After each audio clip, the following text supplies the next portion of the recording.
Yo, people, what's going on? We're back again with another Red Talk. What you telling me, bro? I'm all good, fam. I'm all good. What you saying? Hey, bro, I'm getting tired of this football club, bro. That's what I'm saying. Shit, everyone wants to talk about us right now, bro. It's getting depressing, blood.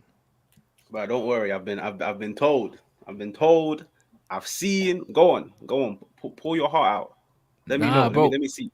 Nah, bro. There's nothing else to say, bro. This club's falling apart, bro. It's falling apart around us, bro. Do you know what I'm saying? Too many bad decisions have been made. And now we're smelling the remnants, bro, of all these things now, bro. Ultimately, what will happen and what's going to happen and what should happen is the manager will be gone, bruv. That's what will happen. Because we know how football works. The manager never wins. The players always win. And I feel like what we're seeing right now is the players voting with their feet, bruv. That's what they're doing. The players are speaking, whether we like it or not. A lot of players that looked happy last season, were playing better last season, are not playing well this season. Do you know what I'm saying? A lot of them. And it looks like the players are voting with their feet now, bro. That's what it looks like, bro. Too many players look like their heads not in it no more. Like they're not fighting for the team, they're not fighting for the manager. And the manager's out of ideas, bruv. We've seen it. New formation, he's tried this, that, and he's trying everything to save his job, blood, and nothing's working. And I don't think anything will work. I think the players have made up their mind. And I think that the Sancho situation proves as well that the players have made up their mind, bro.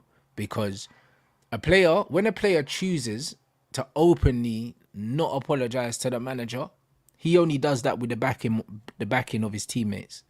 Because no player does that. Like no player, like peer pressure is a real thing, bro. Like no matter what environment you're in, whether you're in a school environment, a work environment, if you know that all your colleagues back the manager, you're not going to be the odd one out that say, you know what, I'm going to be the rebellious one and I'm not going to say sorry. Because the man then will be like, come on, Sanch, man. Like, just apologize, fam. You know, like that. Come on. Like, we got games to win and that. He's definitely got the backing of his teammates to do this, bro. And this is almost like a standoff between the players and the manager. And Sancho's just the face of it, bro. Like, this is not one player standing up against the manager. This is multiple players. Too many things are coming out in the press now. Too many about Ten Hag's agent, his involvement in the players and that.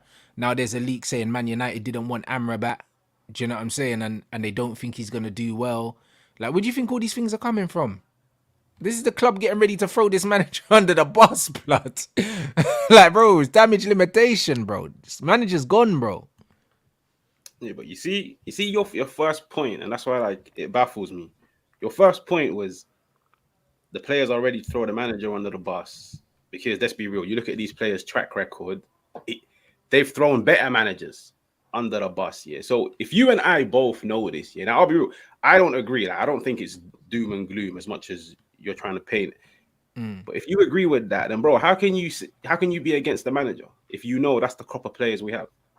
Yeah, because the managers had two windows to get rid of these players, bro. If these managers don't know which players to get rid of, that's their business. So okay, I'm guessing you're alluding to like I don't know who Rashford, Bruno. Scott McTominay's, the Luke Shaws of this world, all these players that are influential in the dressing room, whether you like it or not, yeah, bro, you have to get rid of them, bro. Like that, bro. That's what Arteta did. You know, like that. Like, bro, it wasn't popular, but Arteta was like, yeah, like the popular guys, yeah, that he didn't think were conducive to what he was trying to do. Bro, he got rid of them. Do you know what I'm saying? And that's what you got to do, bro. Like Luke Shaw is on his fourth contract at Man United, bro. Do you know what I mean? When we were getting leaks with Henderson in the press, man was saying that Henderson was one of the leaks, bro. Harry Maguire was one of the leaks, his sister and all these things. Why don't you stick Harry Maguire in the reserves, blood? Like you stuck Sancho with a personal trainer. Why don't you stick him in reserves? Like you took the armband from him. You don't want him at the club. Stick him in the reserves then. Stick him in the reserves. Why are you coming out and praising him and saying he's a good player and there's room for him at the club and all that when you clearly don't rate him, bro? Like 10 toes, stand on it and say, yo, don't want this brother here, leave. Yeah, but bro, I'll be honest in it. Like, as a fan looking at it from the outside, that's what we can say in it. Yeah, but the funny thing is, has he done that in regards to any player? Like this is the same guy that was coming out saying David De Gea was part of my plans next year, and like he was talking about his shot stopping and how it tops so many different metrics. But then come the summer, he didn't sign off on David De Gea's renewal. Like with Maguire, oh, you have to bear in mind that we're in a position at the moment where we're one injury away from having to either play Johnny Evans or Maguire. That's fine. I'll play Evans ahead of Maguire, bro. Maguire's had enough chances. Cool. Maguire's had enough chances, but at the end of the day, both of them equally are a shit. So like it don't really make that much of a difference who we play. But the point is, No, but you it wouldn't. matters of Maguire's influence, bro. He's been at the club a certain amount of time. He's English. He Mhm. plays for England, bro.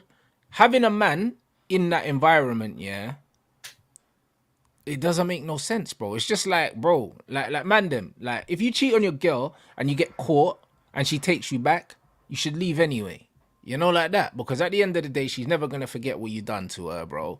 Do you know what I mean? It's only a matter of time before she brings it up again and again, and then you're gonna be living, bruv, you're going to be living with that feeling, yeah, just waiting for her to bring it up, bro. It's not worth it, blood. You're living in jail, fam. You might as well, bro, just walk, cuz.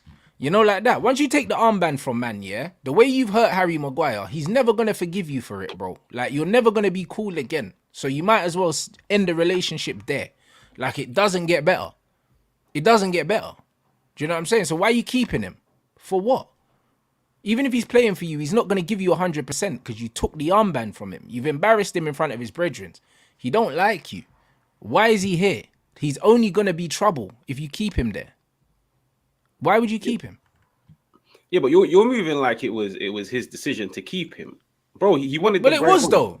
It was though. Because if you're going to do the bad man thing, yeah, then put him in the reserves, blood. Like, because bro, you're telling me because Sancho didn't apologize, he can be in the reserves. But a man had a bid accepted from another team and he's refused to go. And then you're championing him. Nah, bro, I don't want you here, bro. Because we could have brought in a proper centre back, because we got linked with another centre back that was gonna come in to start because we weren't sure about Varane's fitness. So if that's the case, yeah, if you're slowing down me from signing someone else, I'm telling you, bro, you're not wanted, bro. Dip. What do you mean? Dip. Like train with the Utes or go West Ham. That's okay, it. so would you agree? Would you agree we should throw Donny van der Beek in the reserves as well? Donny hasn't got the influence Harry Maguire's got. Do you know what I mean? And he hasn't got the influence, bro. We're talking about personalities right here. That's what we're talking about. And Donny's not a starter. Donny wasn't the captain, bro. It's not even the same equivalence. And Donny van der Beek should probably be getting minutes, bro. He's not getting no minutes. He's not worse than Scott McTominay. Bro, I'll be real. Like at the end of the day, whether it's he's had the captaincy in the past, whether it's he's been given a chance in the past, at the end of the day, in the summer, he tried to get rid of Donny. Donny refused to leave. He tried to get rid of Maguire. Maguire refused to leave. He tried to get rid of McTominay. Donny didn't refuse to leave. Bro, Luton Town, and there was another team that came in for Donny, and apparently he refused to leave because he was like, yo, I'm better than this. Like, I'm better than Luton Town. You know what? It's fair enough. He didn't refuse to leave, innit? He didn't refuse to leave. He didn't want to go Luton. Do you know what I'm saying? But Sociedad were in for him. He would have gone Sociedad. He didn't want to go Luton. I get he didn't want to go Luton. But the thing is, again, Man United could have taken a loan move for him or something like that. The Donny van der Beek is not on the wages that Harry Maguire's on. He's not the ex-captain. He's not as influential in the changing room as Harry Maguire. When you take a captaincy from a man and then you're publicly praising him, bro. I haven't heard him praising Donny. Donny don't even get a mention. I don't even know if Donny makes match day squads. Do you know what I mean? His situation's not the same as Maguire's. It's not the same. With the Maguire thing, I still stand by it, which is, at the end of the day, as a manager, you look at your squad and you're thinking, all right, cool. I'm going into the season already with like, what, 5 centre-halves, maybe even 4. Like, it got to a point where Man United had to rely on a free agent 37-year-old from a relegated Leicester City team. Bro, I'll be real, yeah. Like, you can try to do this whole put a player into the reserves because they refuse to leave. Eventually, and knowing how Man United are with injuries, there's going to come a period where you're going to need that player on your side. And if it means... Yeah, but you need to stand on 10 toes, HAJJ, bro. Like, that's what you got to do. I'll be real, like... You don't gain anything. Yes, you do, though. You do, fam. Because at the end of the day, people talk about the culture at Manchester United. But as the manager, if you want to create the culture, you have to bring in players that are going to help rebuild that culture.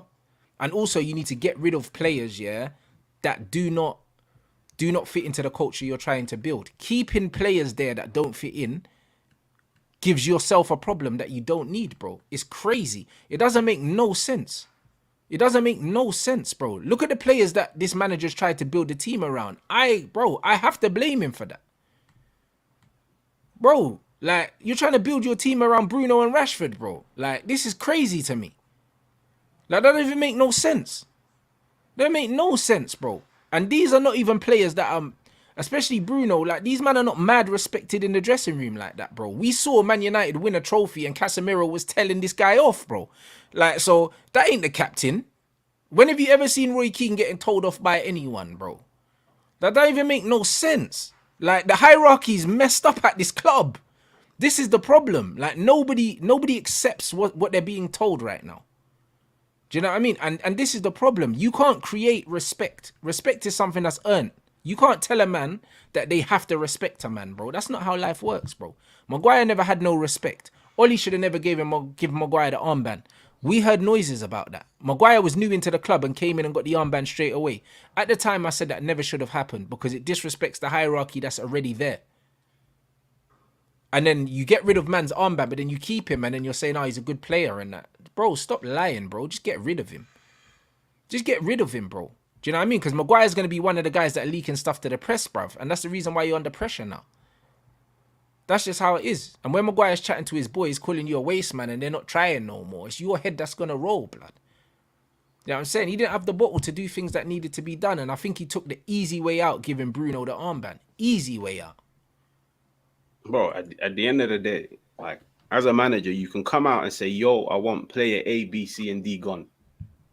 That's it. You've made people aware that they're surplus to requirements in it. Yeah, if the club can't work a deal, you're not gonna have a Donny just chilling, collecting a wage, and just coaching, I don't know, with the under 18s in it. Yeah, you're gonna keep him in your camp. Bro, Pepe cost 72 million, bro, and man was in the reserves. He got loaned out, got dashed in the reserves, and eventually he left because he knew he wasn't gonna play. And even I was saying, Pepe at Arsenal, and even I said, yo, it's a bit mad. Yeah, there's no cover for Saka. But even though there was no cover for Saka, the manager said, on principle, I don't want this Brer here, bruv. And you have to rate that. You have to. Do you know what I mean? Because he said, you know what? Pepe, bro, he's not conducive to the culture I'm trying to build at this football club. So man can go. Aubameyang's contract got cancelled, bro. Cancelled, fam. You know that, bro? Terminated. And he was on more money than Maguire. He was on double what Maguire's on. He was on close to 400. Maguire's on like 190 or something. Like this, Maguire said, I'll go to West Ham if you paid off the rest of my contract. I'd have said, what? Move. Reserves, cuz. That's how you do it. And what do you gain? You're still paying, man. Yeah, it doesn't matter. It's not your money. You're the manager. Yeah, but bro, at the end of the day, if you're still paying the bread, eventually it's going to have an effect on how much money he would have left later. No, but he would have left though. I don't think so. He would have 100% left. He would have left. If he knew this Brer wasn't going to play football and he was going to train in the reserves, yeah? Remember, this is the Brer that plays for England. If this guy is training with the Man United under 18s, yeah?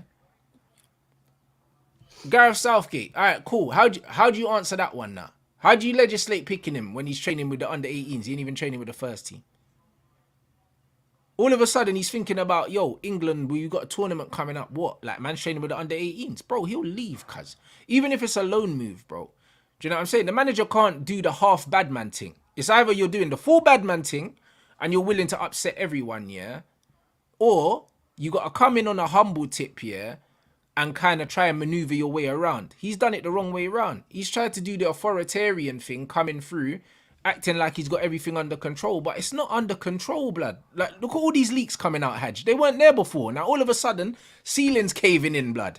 Everything's leaking now. Manager's agent ting, and his son works for the ting, leaking. Leaks about the people at the club not rating his signings. Players having argument, all these things leaking out of nowhere, you know. All last season, no leaks. All of a sudden, bro, ceiling's caved in, cuz. He's in trouble, cuz. Yeah, but the thing is, yeah, I'm not gonna lie, like I said, isn't it? With the whole Maguire thing, yeah, you look at the past season, He's hardly played, and when he has played, he's been shit. He still gets called up for England. You have to bear in mind But if he's at in the Man under United, 18s, he's not getting called up though. bro, I'm certain he'll get called up because you have to bear in mind. You look at Man United; these men are not going to get that bread somewhere else. So Maguire would look at the whole situation and be like, "Yo, man's got 2 more years left. I'm 30. I'm calm. Like, even if I get dropped by England, I don't give a shit. Like, I've got enough England caps. I'm gonna rock around here and collect my 200k because Lord knows West Ham were asking him for a 50% pay cut. So, bro, at the end of the day, yeah, one part of you, if you want to like start blaming players, yeah, you can definitely blame the board for giving players crazy dough that puts them Yep. in a position where they refuse to leave. But I can't 100%. blame that on That's a been a manager. Man United. That's been a Man United problem from time. Man already said it. Man already said even the fact that Man United can be handing out contracts before they know who the manager's gonna be and stuff like that, bro. That's a problem, cuz man already said that. Do you know what I'm saying? Man already said that. That's a Man United problem. I'm not trying to say that all the problems involved are the problems are the fault of the manager. I'm not saying that. Do you know what I'm saying? I'm not saying that at all, bro. Do you know what I mean? But what I am saying is, a lot of the problems we now face, he has contributed massively to, bro. And then on top of that, he's too stubborn to realize that he's contributed to the problems, and he'll continue to make even more problems. Like even there's rumors that Garnacho, is gonna start tomorrow against Bayern, and there's rumors that Mount's gonna start, bro. Mount's been out for a month. If Mount goes straight into the starting lineup tomorrow, that's ludicrous. That's So, ludicrous. which midfield three would you play? Not Mount, bruv. I don't know who's available, but bro, again, Mount shouldn't play. He hasn't played for a month. Do you know what I mean? And also, when you look at Garnacho, Garnacho started the first 2 games of the season, and then he was dropped pretty much since then. Do you know what I mean? He came off the bench against Arsenal, goal got disallowed. Other than that, he hasn't really featured. He came on last game, I think, for like 5-6 minutes or something. To put this guy in, against Bayern Munich after this brother has not started a game in nearly a month, is criminal, blood. Bayern Munich away from home. I feel sorry for the kid because he's going to come into this game, probably not perform well, get smoked. His confidence is going to be even lower. Do you know what I'm saying? And then the manager will be like, oh, well, you wanted to play. I gave you a chance. Nah, bro. Like, what kind of man management is that, bro? You literally dropped the U after 2 bad performances. He hasn't played. You changed the formation, played a diamond when you could have played him against Brighton. Then all of a sudden now you're going to throw him in against Bayern. And then say we get smoked 5-0 by Bayern. What do you achieve then? What do you achieve out of that? Like, it doesn't make no sense, bro. You changed to a diamond because Anthony wasn't available. If Anthony was available, we wouldn't have played a diamond. We would have played Anthony up front. That's crazy, bro. Do you know what the thing is? Is like when Garnacho started last year at times, and even when he started the first 2 games. Bro, I don't rate him, bro, but you know I don't rate him. But I'm saying, as a man manager, bro, what does that do to a player when they know, when they know that the way you're picking the team is not even consistent, bro, to performances? It doesn't make no sense. This is the point. I'm not a fan of Garnacho's. I don't think he's good, bro. But the point is, him and Pellistri, Sancho and Anthony are out. They should be getting minutes. They should be, but they're not. What, based on 1 game? No, bro, not based on 1 game, bro. Like Pellistri especially, bro. He had a good preseason. How many minutes has he had this season? Has he even had 45 minutes altogether with all the cameos? I don't think so. It's very clear that the manager's not picking these teams on performances, bro. You have to bear in mind, the thing is, you can look at it and say, yo, we're trying out different formations. We're not giving players a chance, this and that. Fam, you do know, no team in England, like you're looking at Prem, Championship, League One, League Two, nobody's had more injuries than us. Nobody. And the thing is, fair enough. Injuries than us? What? Bruv, Chelsea got 12 men out. Bro, I think we've got 12, 13. Have we? And the thing is, we've got injuries left, right, and center. And the thing that makes it worse is the fact that even some of our best players from last year have been shit. So it's literally. But why is that, HAJ? That's what I said at the beginning of the show. I said there's certain men now look like, they're just like, this guy ain't it, bro. Now, I don't think it's a form thing. I think that the players are down there. They've down tools, bro. That's what I think, genuinely. I think they're frustrated by the crap football we're playing. I think they're frustrated by the team selection. I think they're frustrated by loads of things, bro. You're seeing it now. Like Lissandro's lashing out, getting city bookings he wouldn't usually get because he's frustrated, bro. What was the game where he got booked like right at the start of the game, blood, and he just ran over and just kicked man, bro, like in the corner. He didn't need to do it. I can't remember. I think it would have been the Forest game or something like that. You could tell he's just frustrated. Man just ran straight through our midfield, and he's like, bro, look how exposed I am, and just kicked my man up in the air, got booked straight away. Like, his head looks gone, bro. He Who is looks this? gone. Casemiro or No, Lissandro? Lissandro. His head looks gone, bro. He Yeah, looks but like bro, he's fuming.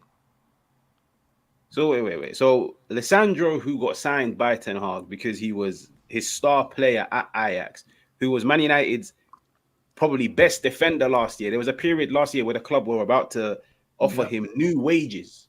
Yeah, like all it took was 6 months for him to perform, for him to get new wages, and now 5 games into the season, Yeah. he's frustrated, bro. At the end of the day, he's been shit.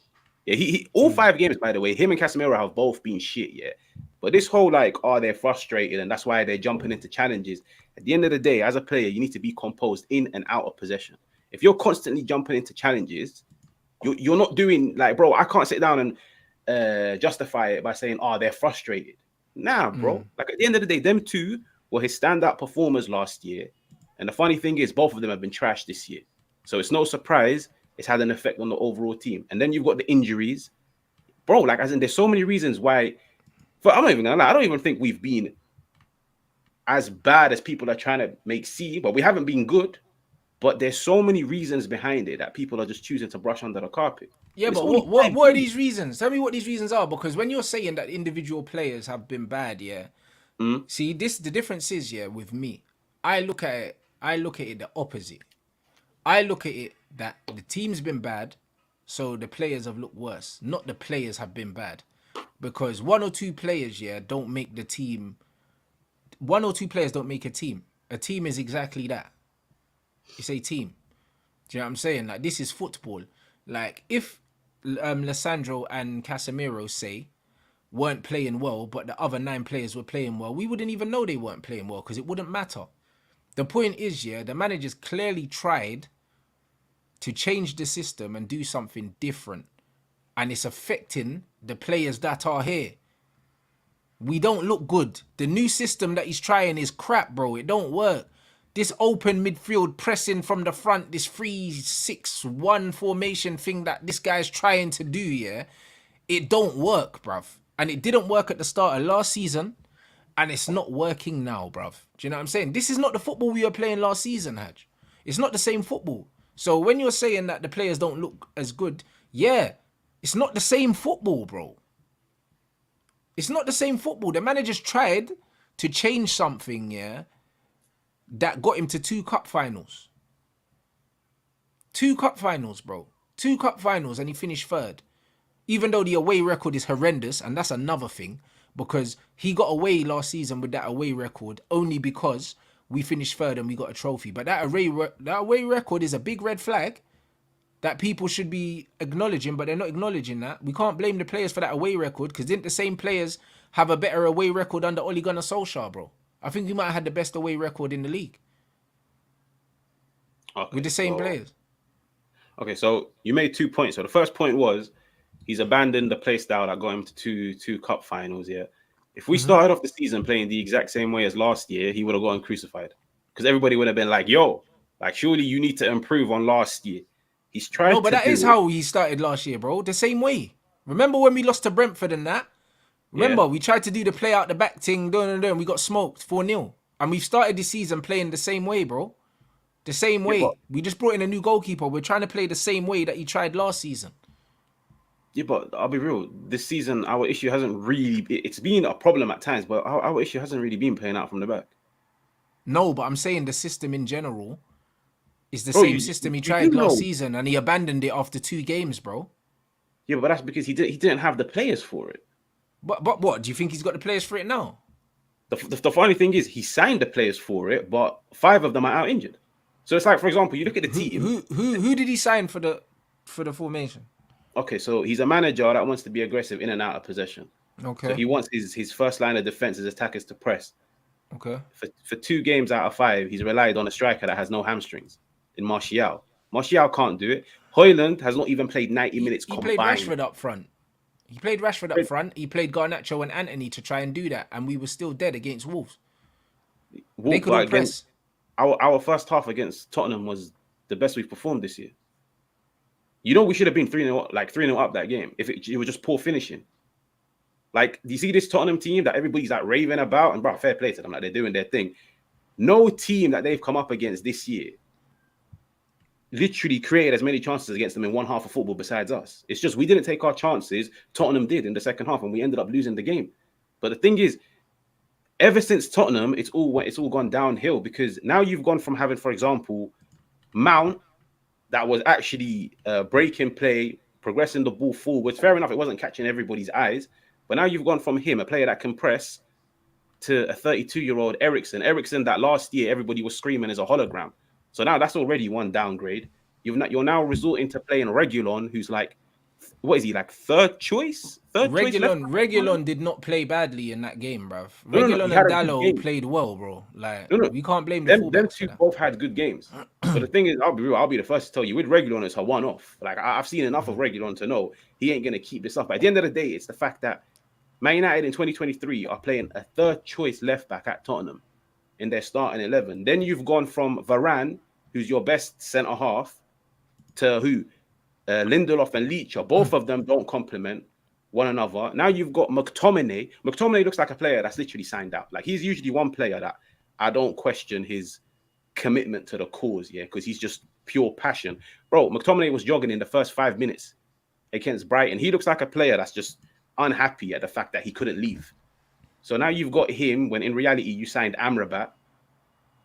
Bro, like this. Then you've got Shaw.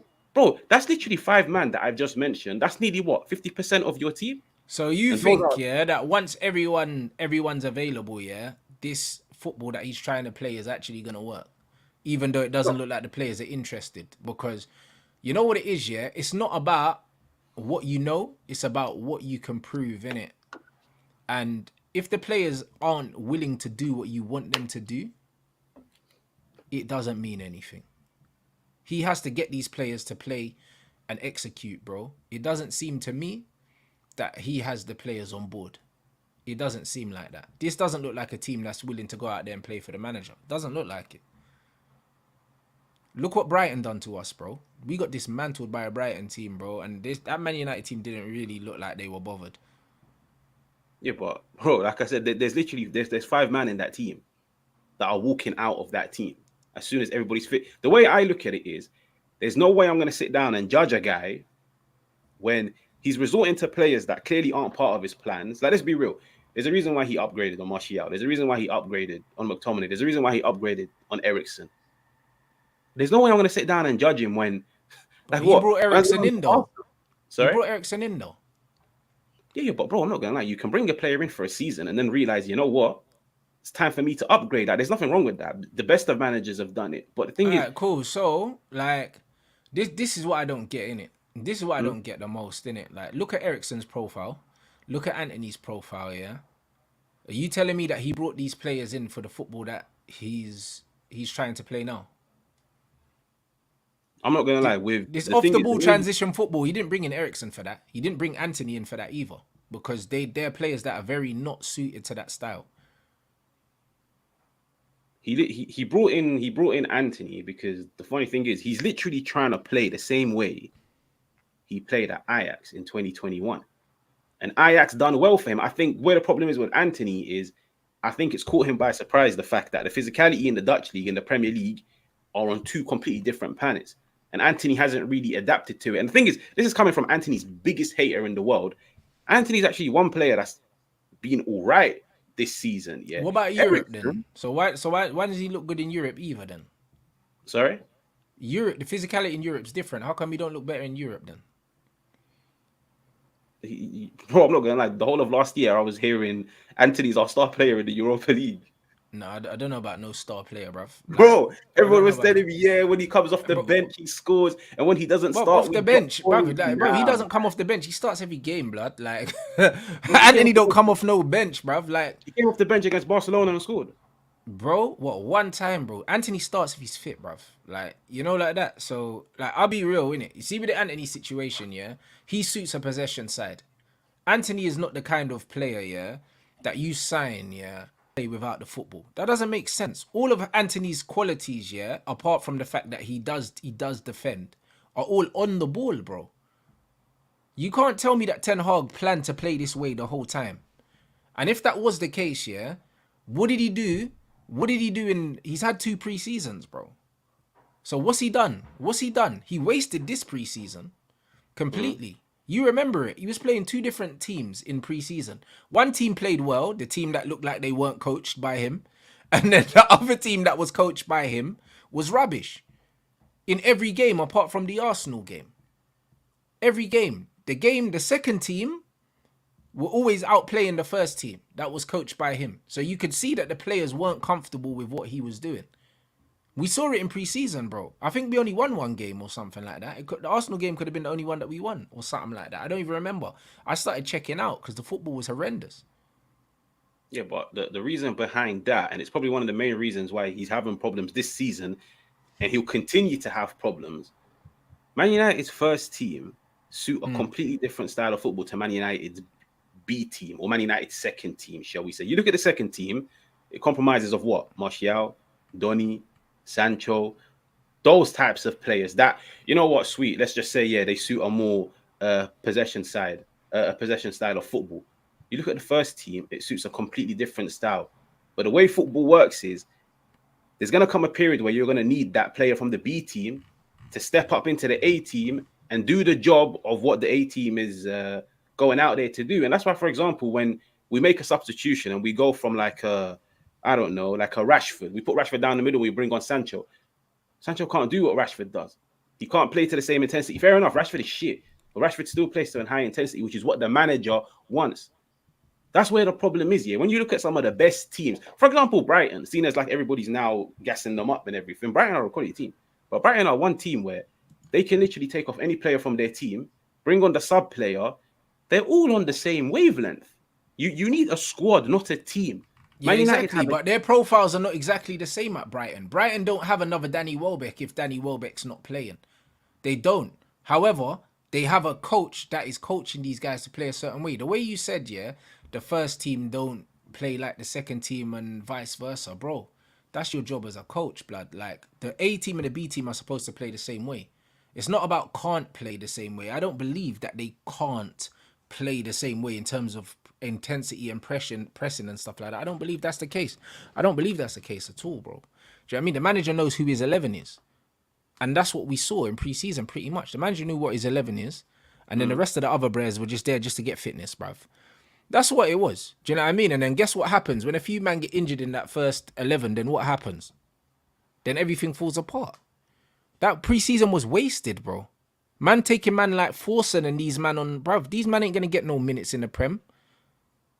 It's wasted, bro. Man probably won't even get Carabao Cup minutes, bro. Man wasted that pre-season for me. And even last pre-season, he wasted that as well, bro.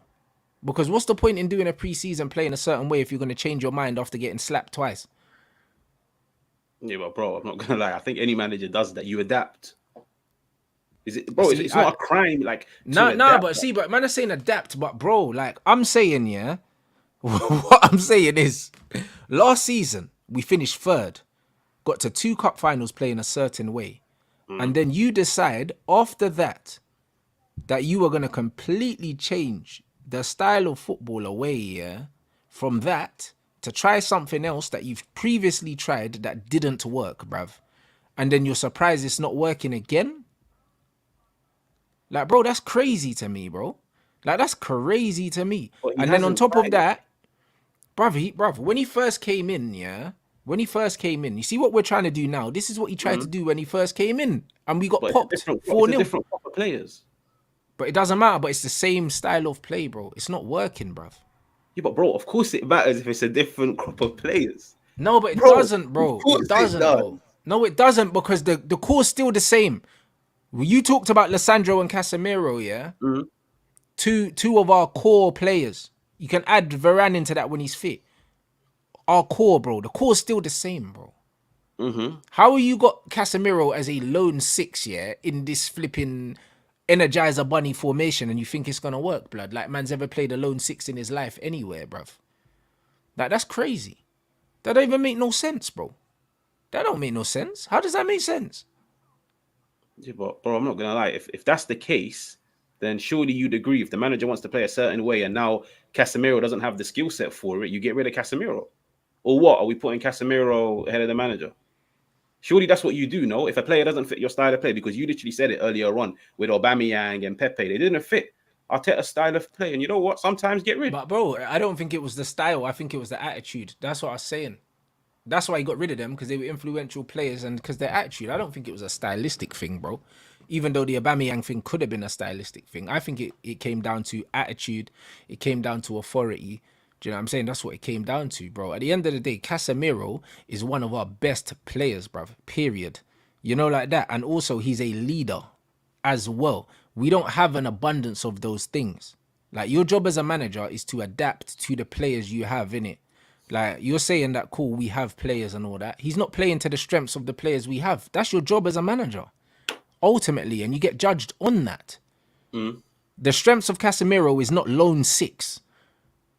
Like, I remember when Lampard tried to do the lone six thing to Kante, bruv. Like, no, your job as a manager is to play to the strengths of your best players. Not just your players, but your best players. Because ultimately, your best players are the guys that are going to be responsible for you winning or losing games. Man, forget that Casemiro scored some massive goals for us last season. I think he even scored in the cup final, bruv. Do you know what I'm saying? So, we didn't sign Casemiro to score goals. Let's be bruv, real. it doesn't matter, but that shows how important he was for us last season, that he was actually scoring goals as well. As being one of our better players, bruv. Without Casemiro, we don't win a trophy last season. And we don't get top four either. So, man don't just become a bad player overnight, bruv. Like, without Cas, we don't finish in the top four and we don't win a trophy. That's facts, bro. That's not my opinion. So you're telling me He was the difference in a lot of games. So you sat down and watched all 5 games this season, yeah? I watched every single game this season, bro. And the style of play and the way we're playing is flat out wrong for this team, blood. It's flat out wrong for this team. And it's the manager. He has to change it, bro. He won't change it, bro, because he's stubborn. Is it wrong for the team or is it wrong for Casemiro? But it's not just Cas, though, because Lissandro looks bad as well. So what, is Lissandro a bad player now as well? So, bro, if a player looks bad, why do you always pin it on a system? Because everyone looks bad. Who looks good, bro? If loads of players were looking good, yeah?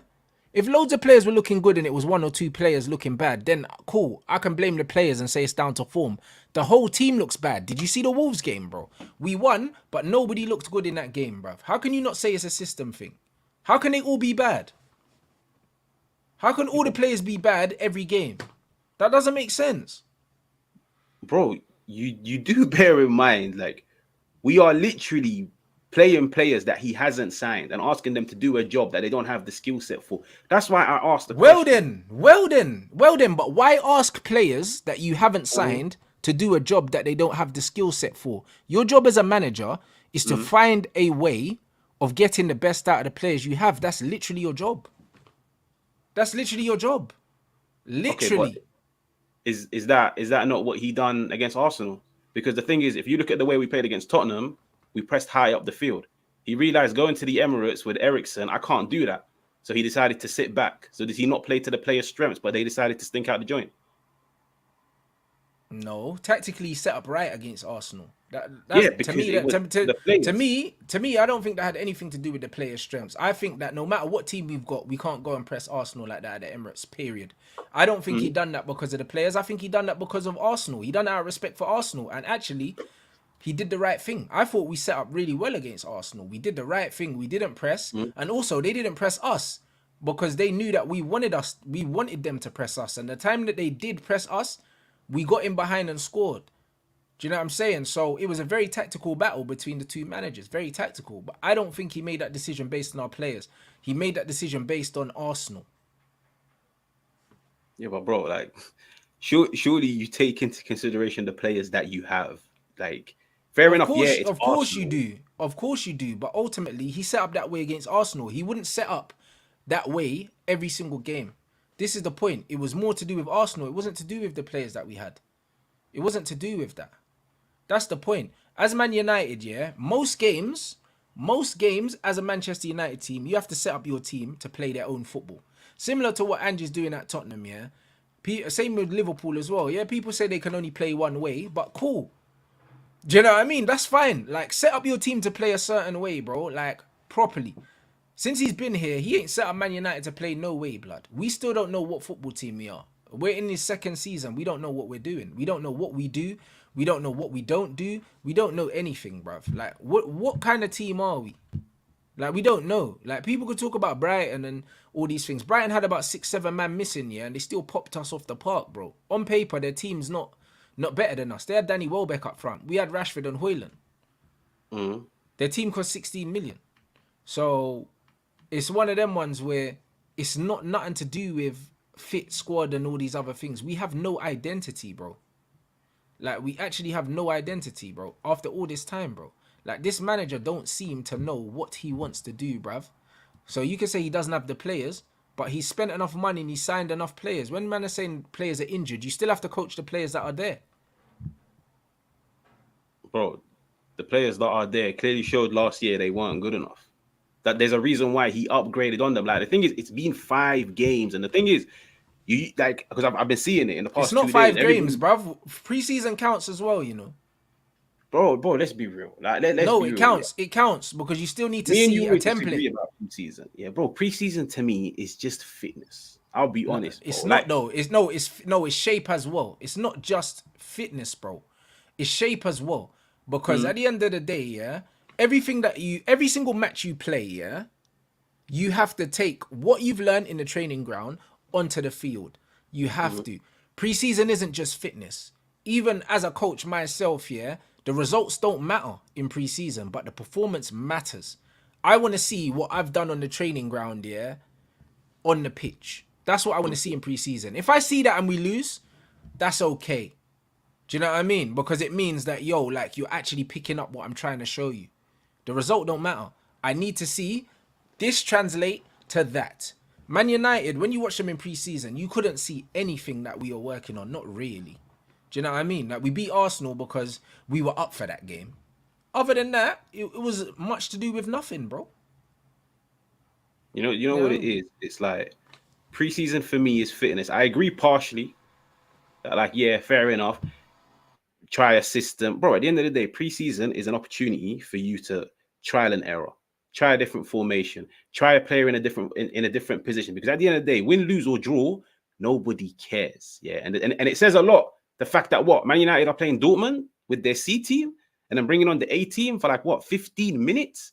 Like, I'll be real. Another good example can be Tottenham. What do people think Tottenham were playing this board in preseason? But the whole of preseason, everybody was screaming, "Yo, Harry Kane don't have the legs to press. Richarlison is looking better at number 9 than Harry Kane." But Tottenham were balling even when they were losing, bro. Like, when Tottenham lost to West Ham, I had Tottenham fans saying, "Yo, this is the best football we've seen in X amount of years, bro. Like, I like what the manager's doing." Even when they lost. And that's proof that they had something to buy into.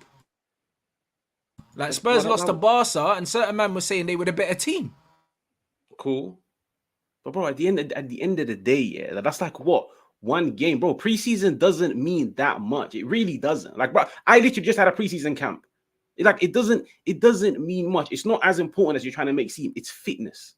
That's what it is. When the season starts, that's when it matters. That's why, funny enough, sometimes you see players perform in preseason, but when the season starts, they shit the bed. Like, it doesn't really mean much. No, of course, but that's the difference in personalities and pressure, bro. That's not the difference. That doesn't mean, yeah, that preseason doesn't matter. Preseason is literally the dress rehearsal. It's the dress rehearsal for the main show. The main show is the season. And in the dress rehearsal, before the dress rehearsal, you still need to learn your lines. You still need to get everything right in the dress rehearsal. Cool, if you make a mistake, it's all right. But you still need to know the majority of your lines, bro. Do you know what I'm saying? Before you do the main show. That's what preseason is for. It means it's okay if you make a mistake. But the template has to be there. I didn't see nothing in preseason, yeah, that made me confident for this season. Nothing at all, bro. Nothing. A man can't say that ain't got nothing to do with the manager, because yeah, you could say, cool, he brought in players to play that system and they're not here, but you still need to coach the players that are here. Like, Casemiro can't just become bad and Lissandro just become bad overnight. Like, that's not possible. Like, we wouldn't have done nothing last season without them. So if they're not comfortable, there has to be something bigger going on. Bro, the thing is that when it comes to those two, when they're losing 1v1 duels, I ain't blaming no system. When Casemiro is flying into challenges, I ain't blaming no system, bro. That's the thing. Like, I'll be real. One part of me even sympathizes with Casemiro, like a quarter of me, because I'm like, you know what? Yeah, like I actually think like my biggest issue with Ten Hag is about the way we press, but I can't really explain that unless I've got like a piece of paper and a pen. But at the end of the day, bro, I've watched these 5 games, and the funny thing is, I've probably watched every single game twice. Them man individually have been trash, and the thing is, I can guarantee you they will both get better once we take out some of these duds and we bring in the players that he signed. And that's when I'll sit down and judge this manager, because then I'll be like, you know what? Cool. Now you've got player A that you signed for this position. Now you've got player B that you signed for this position. Now you've put them all on paper. Now you've all put them on the pitch. Now I'll sit down and judge you. I'm not going to sit down and judge a guy 5 games into the season when he's resorting to Eriksen, when he's resorting to McTominay, when he's in a dilemma. Man United's 2 marquee wingers are not here. We're literally relying on what? Garnacho against Bayern Munich, maybe even Pelistri. Who are the duds? Someone said in the chat, who are the duds for you? That if they come out the team, yeah, then things are gonna get better. I wouldn't play Eriksen. I wouldn't play McTominay. I'll be real. We've needed Eriksen, bro. Sorry? We've needed Eriksen, bro. Like, when Eriksen wasn't playing, we looked worse. Bro, Eriksen has come into the team. And Casemiro, Mount Bruno was horrific, bro.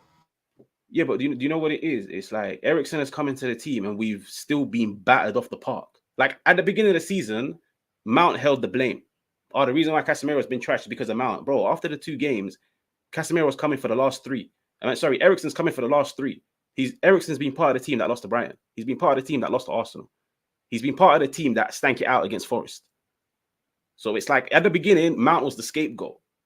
Now it's what? Eriksen's being good. Bro, did you watch Eriksen against Brighton? Did you watch him jogging in the first 5 minutes? Bro, again, what did I say? Like, we played a diamond with Eriksen on the left side of the diamond. For what, bruv? Like, Eriksen is a 10, bruv. We know he's not got legs. Why are you playing a formation where your 2 wide people in the diamonds have to come out, yeah, and defend when you know Eriksen ain't got legs, bro? Like, bro, the manager chose to play him there. Why not play Eriksen in the 10 where he needs to play? Like, bro, like, it's not rocket science, bruv. Bro, you have to bear in mind, whether we put Eriksen as a 10 and put Bruno on the left, yeah, that trio just didn't work. Like, I'll tell you for free. If that trio lines up against Bayern tomorrow, we lose. If that trio lines up against Burnley on the weekend, we lose. That trio does not complement one another in the slightest. Yeah, like, football is all about partnerships. It's all about complementary profiles. They don't suit one another. And there's a reason why that trio is not his first choice midfield. But the thing is, bro, we're in a position where, like, I mean, I've even now reached a stage where I'm like, bro, like, I'll happily have Hannibal start tomorrow because I don't want to see that trio. But bro, we played 4 and we were still dead. What do you mean? We played a diamond. We played 4 and we were still dead. Not just a trio. McTom was in there as well. Yeah, but bro, here's the thing. You were literally saying about with preseason, yeah, like, you need to play a certain way and then the players need to go out and execute it. Man had, after an international break, 2 days to teach a team how to play a 4-1-2-1-2. You do know Ranić came in and tried to do the 4-2-2-2. And after 1 week, he came out and he was like, fam, he's like, these men are not willing to do it. This guy had 2 days after an international break. Yeah, but Ralf Ranić also said, no, Nemanja Matic said, and I quote, the players weren't listening to man because they knew he wasn't going to be here. You know, like that. That's what he said, innit? Like, Ten Hag ain't in the same boat as Ralf. Do you know what I'm saying? He ain't in the same boat as Ralf, bro. He's had everything his own way. Ralf never had a transfer window. Ralf never had nothing. Like, Ten Hag ain't allowed the same excuses as Ralf Ranić. He's not allowed because Ralf never brought in no one, bro. Like, he never had a preseason. If Ralf had a preseason and all these things, then that's completely different, bro. Ten Hag has got what he's wanted, bro. Like, he's got players he's wanted in. Like, do you know what I'm saying? Like, bro, it's crazy. Like, he can't have the same excuses, bro. Like, he cannot, bro. Like, you can see the players that we brought in, clearly the manager wanted them. Because, bro, all these men are coming from the Dutch league or they got something to do with him, bro. Like, Man United wouldn't have signed these players without him. They wouldn't have. He got his guys, bro. And he still got the training sessions to get everyone else up to speed, bro. Do you know what I'm saying? So why would you? You're saying he only had 2 days to coach that formation. What made him think that we should do that? If you've spent your whole preseason, yeah, trying to coach this 3-1-6 thing, yeah, why not continue to play that with the personnel that you have? Why not? If you're so adamant that this is the way you want to play Garnacho out wide. Why did you go to a diamond? Because Anthony wasn't available. If Anthony's available, I guarantee you we don't play that diamond. Bro, okay, I'm not gonna lie. The diamond is a formation that he played at Utrecht. So the thing is, I don't really agree with the whole like, oh, if Anthony was available. I personally don't know. But he hasn't coached it at Man United. It doesn't matter if he's coached it at Utrecht. Doesn't matter. No, but I'm saying it's a formation that he's familiar with. It's a formation that he's had some joy with. So maybe he looked at it and he was like, you know what? Let me try. Yo, it hasn't been working the past 2 games the way I want to play. Let me change it up. Because the thing is, when it comes to managers, yeah, like in the past, managers have been criticized where they've stuck to a formation and it's not working. And that's when everybody comes out and says, brah, like you've got no plan B.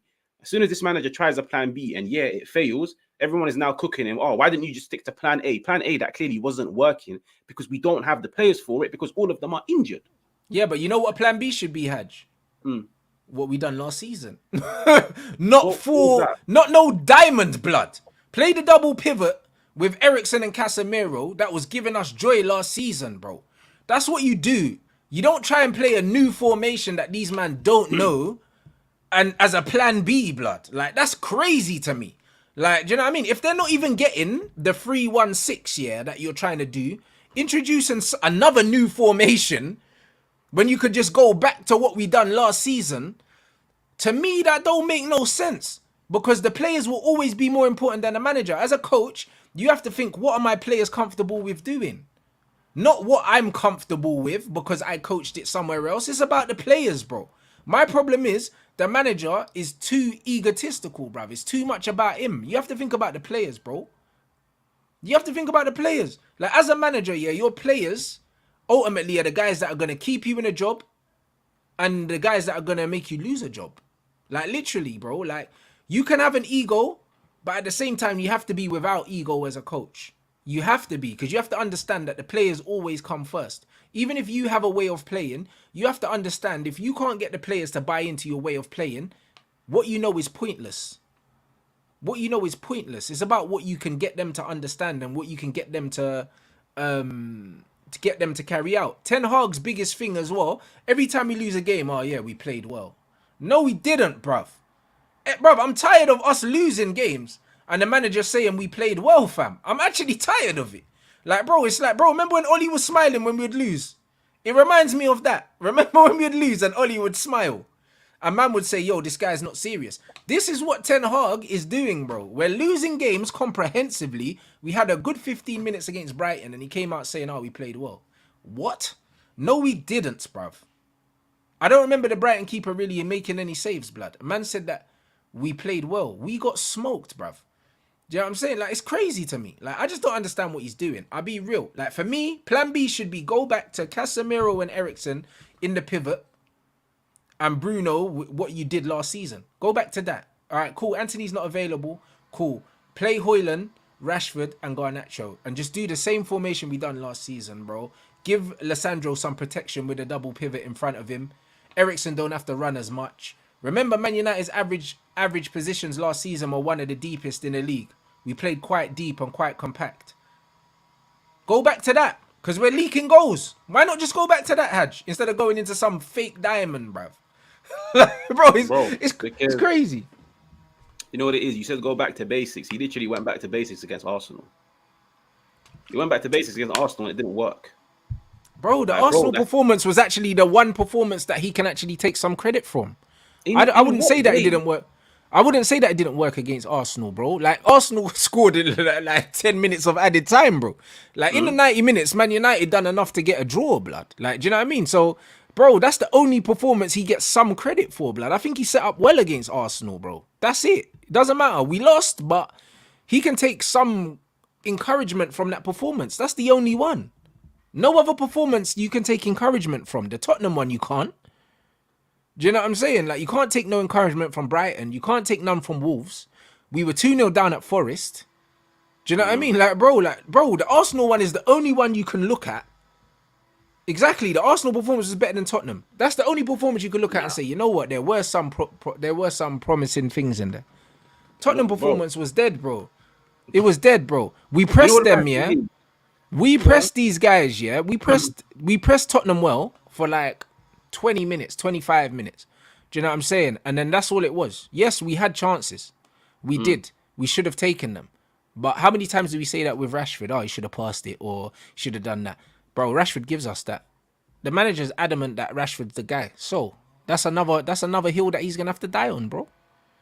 It's another hill he's gonna have to die on. Do you understand? Like Tottenham, also, yeah, like I said, Tottenham play one way, innit? And Tottenham are a team that are doing really well at the moment. But if you set up well against Tottenham, you can get at these guys, innit? You can. Do you know what I mean? Tottenham are not better than Arsenal. They're not. Do you know what I mean? However, that Tottenham performance and the Arsenal performance, completely different performances. The Tottenham one we pressed, and some people say, oh, we gassed out. And then the Arsenal one we didn't press, but I thought that we controlled the ball very well when we played out and we weren't losing the ball in silly areas and we were looking for that vertical ball in behind to Rashford, which we did a few times. He scored from one, and there was another couple of times where he could have put Højlund in and he didn't. Two completely tactical different games. But the Arsenal game felt safer to me. The Tottenham game felt like we were going to concede every time we didn't have the ball, but it felt like we could score. The Arsenal game, we felt a lot more secure defensively. And that's why I say that the Arsenal performance was better, because it was more controlled. The Tottenham game was like a basketball game. That's what it was. Wouldn't you agree? We were a lot more open against Spurs. But the thing is that in the first half, we were a bit more open, but that resulted in us creating more chances. Against Arsenal, we weren't open, and I disagree with the whole Arsenal being... For me, Arsenal's been the shittest performance this season. You do know against Arsenal, yeah, because everybody's trying to like now paint this narrative that we were good against Arsenal. You mentioned control. Bro, man don't care about control in the first phase. I had Licha and Casemiro and Lindelof doing rondos in the center of the pitch with no intentions of passing the ball forwards. You know, Man United, 75% of our possession was in the first phase. If it was in the second and third phase, I'll be like, you know what, fair enough. Like, we dominated the ball in dangerous areas. Bro, that was the game plan, though. That was the game plan, and we saw it with the Rashford goal. How do you win a game with that game plan? Because we didn't win. Bro, we didn't win the Tottenham game either. But like I said, yeah, when you look at the first phase against Arsenal, and you could see, yeah, you could clearly see that what Man United were trying to do was they were trying to bring Arsenal up the field and they were trying to turn them around quickly with a vertical pass. And that's exactly how we scored. Eriksen cut the ball out, boom, into Rashford. And we done it multiple times with Onana going straight into that wing, with other players going into that wing, and we got in behind Arsenal that way. Do you know what I'm saying? That's how we got in behind Arsenal, bro. That was the plan. The plan was always to try and get Arsenal to press us and to come forward and for us to hit them on the counter-attack. That's what that was, bro. Do you know what I mean? That man said we scored because Havertz gave the ball away, but every goal in football is scored because somebody made a mistake. The point is, yeah, the way we played out from the back in that game, we didn't play out from the back like that in the game against Tottenham. We didn't, because it was a different game plan. I genuinely feel like the manager set up the right way to play Arsenal in that game. That's not the game, yeah. We're not going to play like that all the time. I feel like we play like that especially for Arsenal.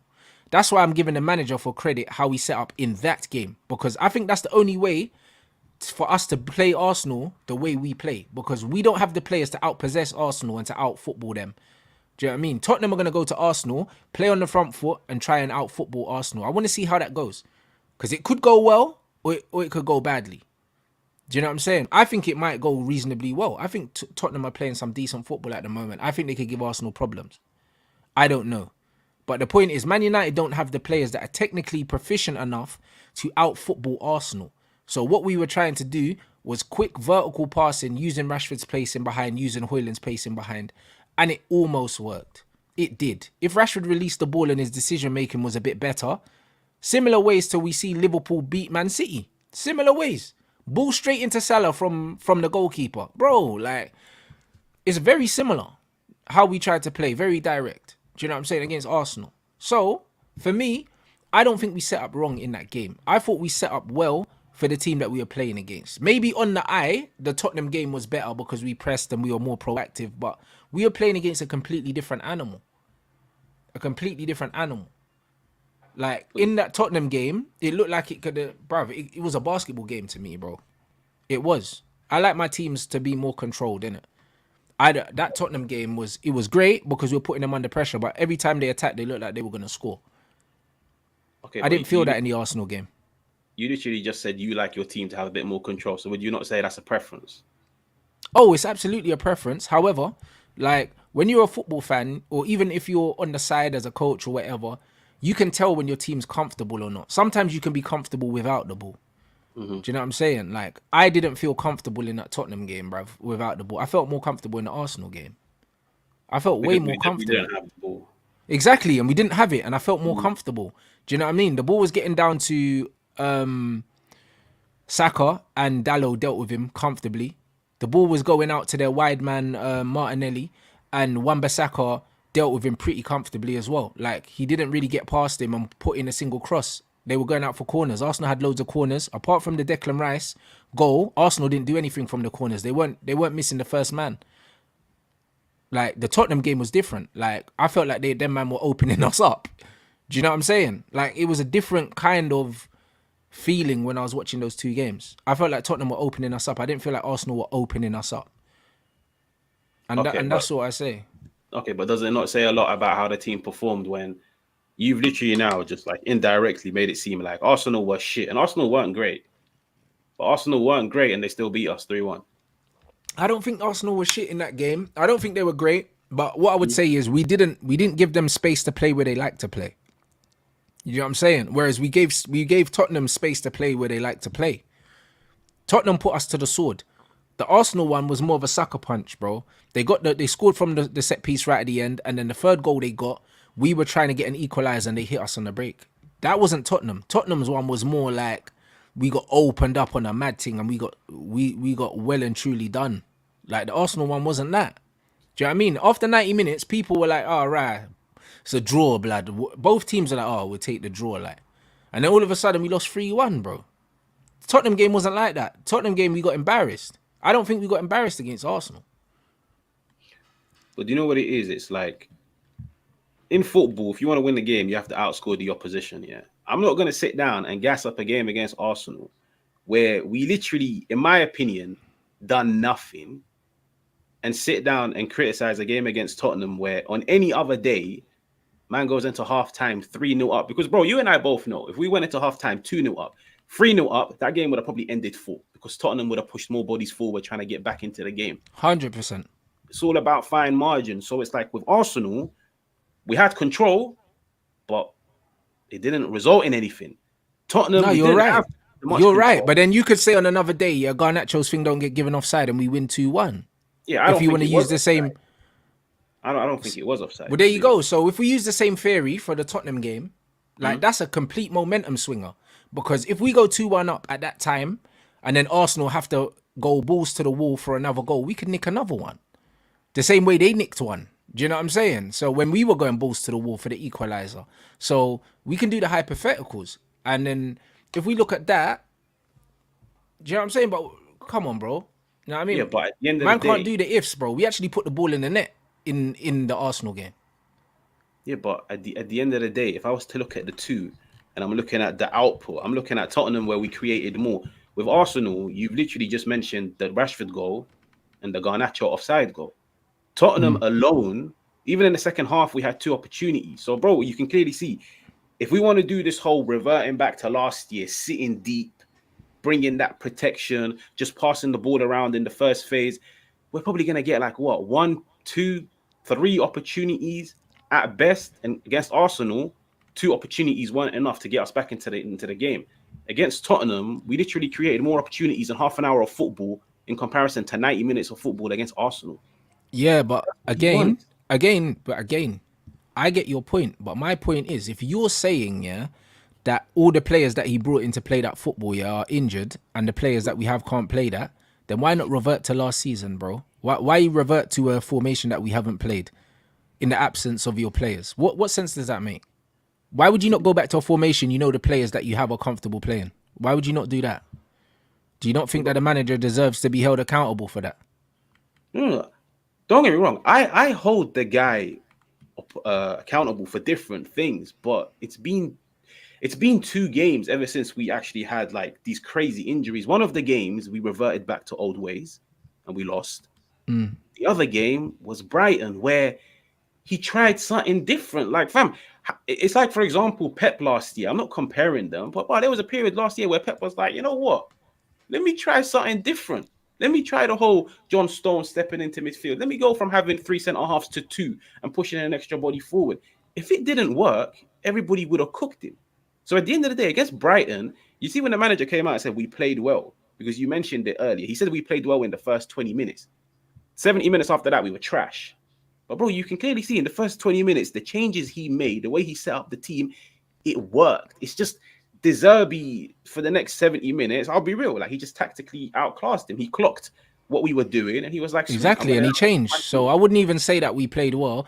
I would say that, yo, we caught Brighton unawares. We caught them off guard for a little bit, but the manager adapted. And when the manager adapts to you, you then have to adapt to the manager's adaptation. That's the whole point of a coach. No, fair enough. Like I even criticized him for that because I was like, yo, at the end of the day, like surely you should have seen what was happening. You should have seen the fact that now Brighton went from playing centrally to playing out wide. They tweaked it. They had the double pivot dropping deep to outnumber us. I was like, sweet. If I saw it and I'm sitting at home and I ain't no coach, yeah, then surely you should have seen it. Fair enough. You want to get onto the manager for that. Sweet. But I'm saying, bro, at the end of the day, you can see that sometimes when he has made the changes, they've worked. It's just we haven't been able to sustain them for a large period of time. So it's like that's why, for example, you having that stance of being Ten Hag out after 5 games when there's so many reasons why shit has gone bad. And don't get me wrong, some of them he is partially to blame, but even then, they're not big enough for you to be Ten Hag out in 5 games into the season. Bro, like, I'll be real, yeah. When I see a man, yeah, is his own worst enemy, I can't forgive that in life. You know, like that. I can't forgive it in life, bro. Because you see the same way, man's talking about the plan Bs and you're saying he didn't have this player and he don't have that player. Use basic common sense. If you know that you're up against it and you've got man injured, yeah, you have to look at the players you've got available and pick a team, yeah, and pick a system, yeah, to accommodate those players. This guy is way too stubborn, bro. Do you know what I'm saying? Like, we played like 500 games in preseason. I've never seen Man United play that many games. And they were all a waste. We were playing a game every other day, bro. We played back-to-back games and that, bro. Like, Man United played like 8 games in like 12 days or something. Like, we played a stupid amount of football. And they learnt nothing? What was the point of these games? What was actually the point of all these games? This is what I don't understand. We played bare games. I'm thinking, yo, like, if we're going to play bare games, yeah, I'm thinking we're going to be working on something. What are we working on? Like, what are we working on, bro? Like, at the end of the day, yeah, like, you even seen it with Arteta when he came in at Arsenal, yeah? The first thing he did, yeah, with Arsenal was like, yo, man have to make these man hard to beat, bro. At one point, Arsenal were playing 5 at the back. And I was laughing, blood. It's not because he wanted to play 5 at the back. It's because he had players and he thought, you know what, with the man I've got, I can't play the football I want to play. So I'm going to play a 5 at the back and just make us harder to beat. And also, I think Emery played a 5 at the back as well. So I think the players there kind of understood how to play the formation. So it was the smart thing to do. The smart thing to do as a manager is not to play a 4-4-2 diamond against Brighton, the last team to hand you an L at Old Trafford, yeah? When these men don't know how to play the system. And then say we played well because we had 20 minutes before Brighton figured us out and then slapped us all over the place. You know, like, bro, just go back to your 4-2-3-1 that we played under Jose, that we played under Oli, that the players know how to play, and we don't get embarrassed like that. We don't get embarrassed like that. We might still lose, but then at least you've got some credit in the bank. But the way we went out like suckers, bro. And if he plays that diamond against Bayern, we're going to get smoked as well. Do you know what I'm saying? And then 1 minute we're pressing, 1 minute we're not pressing. Last season, we didn't really press like that. So Just tell them, man, all right, cool, stay nice and compact, and then we'll try and just play this transition football, bro. Like, he's doing way too much, bro. I feel like he's overcomplicating a lot of things that don't need to be overcomplicated. Like someone said, Arteta tried a 4-2-3-1, then switched a back five after lockdown because he saw it wasn't working. Like, why would you try another formation if these men are not even getting the new thing that you're trying to bust them with that you worked on in pre-season? Why are you gonna frazzle these men even more? Bro, the thing is, you keep saying, yeah, like, oh, why are you trying out a new formation? It was one game. Like It Arsenal, was we one, went bruv. for It was against Brighton though. If he done it against someone else, and then I think he said in an interview that he was gonna do it against Arsenal, but McTominay wasn't available or something like that. I think that's what he said. Like he's been meaning to try this, bro. Why do you try it against Brighton, bruv? Why not try it against Burnley? Our next game's Burnley, yeah. Try against Burnley, bruv. Are you gonna try against Brighton, the last team that smoked you at home, blood? Do you know what I'm saying? Like, bro, what do you mean? Like, you know do you know what what I it is? mean? Bro, It's probably I'm trying to because, see it from his point of view. Like, he's not helping me understand why he's choosing to do these things at these times, bro. Like, do you get what I'm saying? it's probably because last year when he played Brighton, he played the same way. 4-2-3-1, sit deep. We lost. So he clearly thought, yo, this year, I don't even have the players that I took to the Amex last year that lost 1-0 to a McAllister last minute penalty. I don't even have those players available to me. So if my go-to formation, my go-to style of play last year, that, like you said, got him to 2 finals, didn't work against Brighton, why am I gonna try it again? Yeah, like, because bro, here's the thing. You can look at it both ways. Yeah, like somebody will look at it and be like, you know what? I like a manager that tries different things. Yeah, don't get me wrong. If you try something new and it's not working and you keep banging on about it for 10 games, I'd completely agree with you. Which is, yo, why are we trying 4-1-2-1-2 when it's not working? Because I can turn around and be like, you know what, Rants? Safe. The sample size is about 10 games. It hasn't worked. It was one game. It didn't work. Fair enough. I even criticized him for it. I'm saying, fam, like his go-to style against Brighton didn't work last year. If So anything, what do we do now? Do we see this 4-1-2-1-2 again, or does he throw it in the bin because it didn't work? I don't think he tries it again. I'll be honest. I think maybe he might try it again against Bayern. Like I genuinely think it might be the same 11 against Bayern because from what I'm hearing, Varane ain't available yet. I don't think he throws Mount into a game of that magnitude. So I'll be real. Like the Bayern Munich game, we're losing. But I'm gonna sit down and judge the guy. Like for example, once everybody gets fit.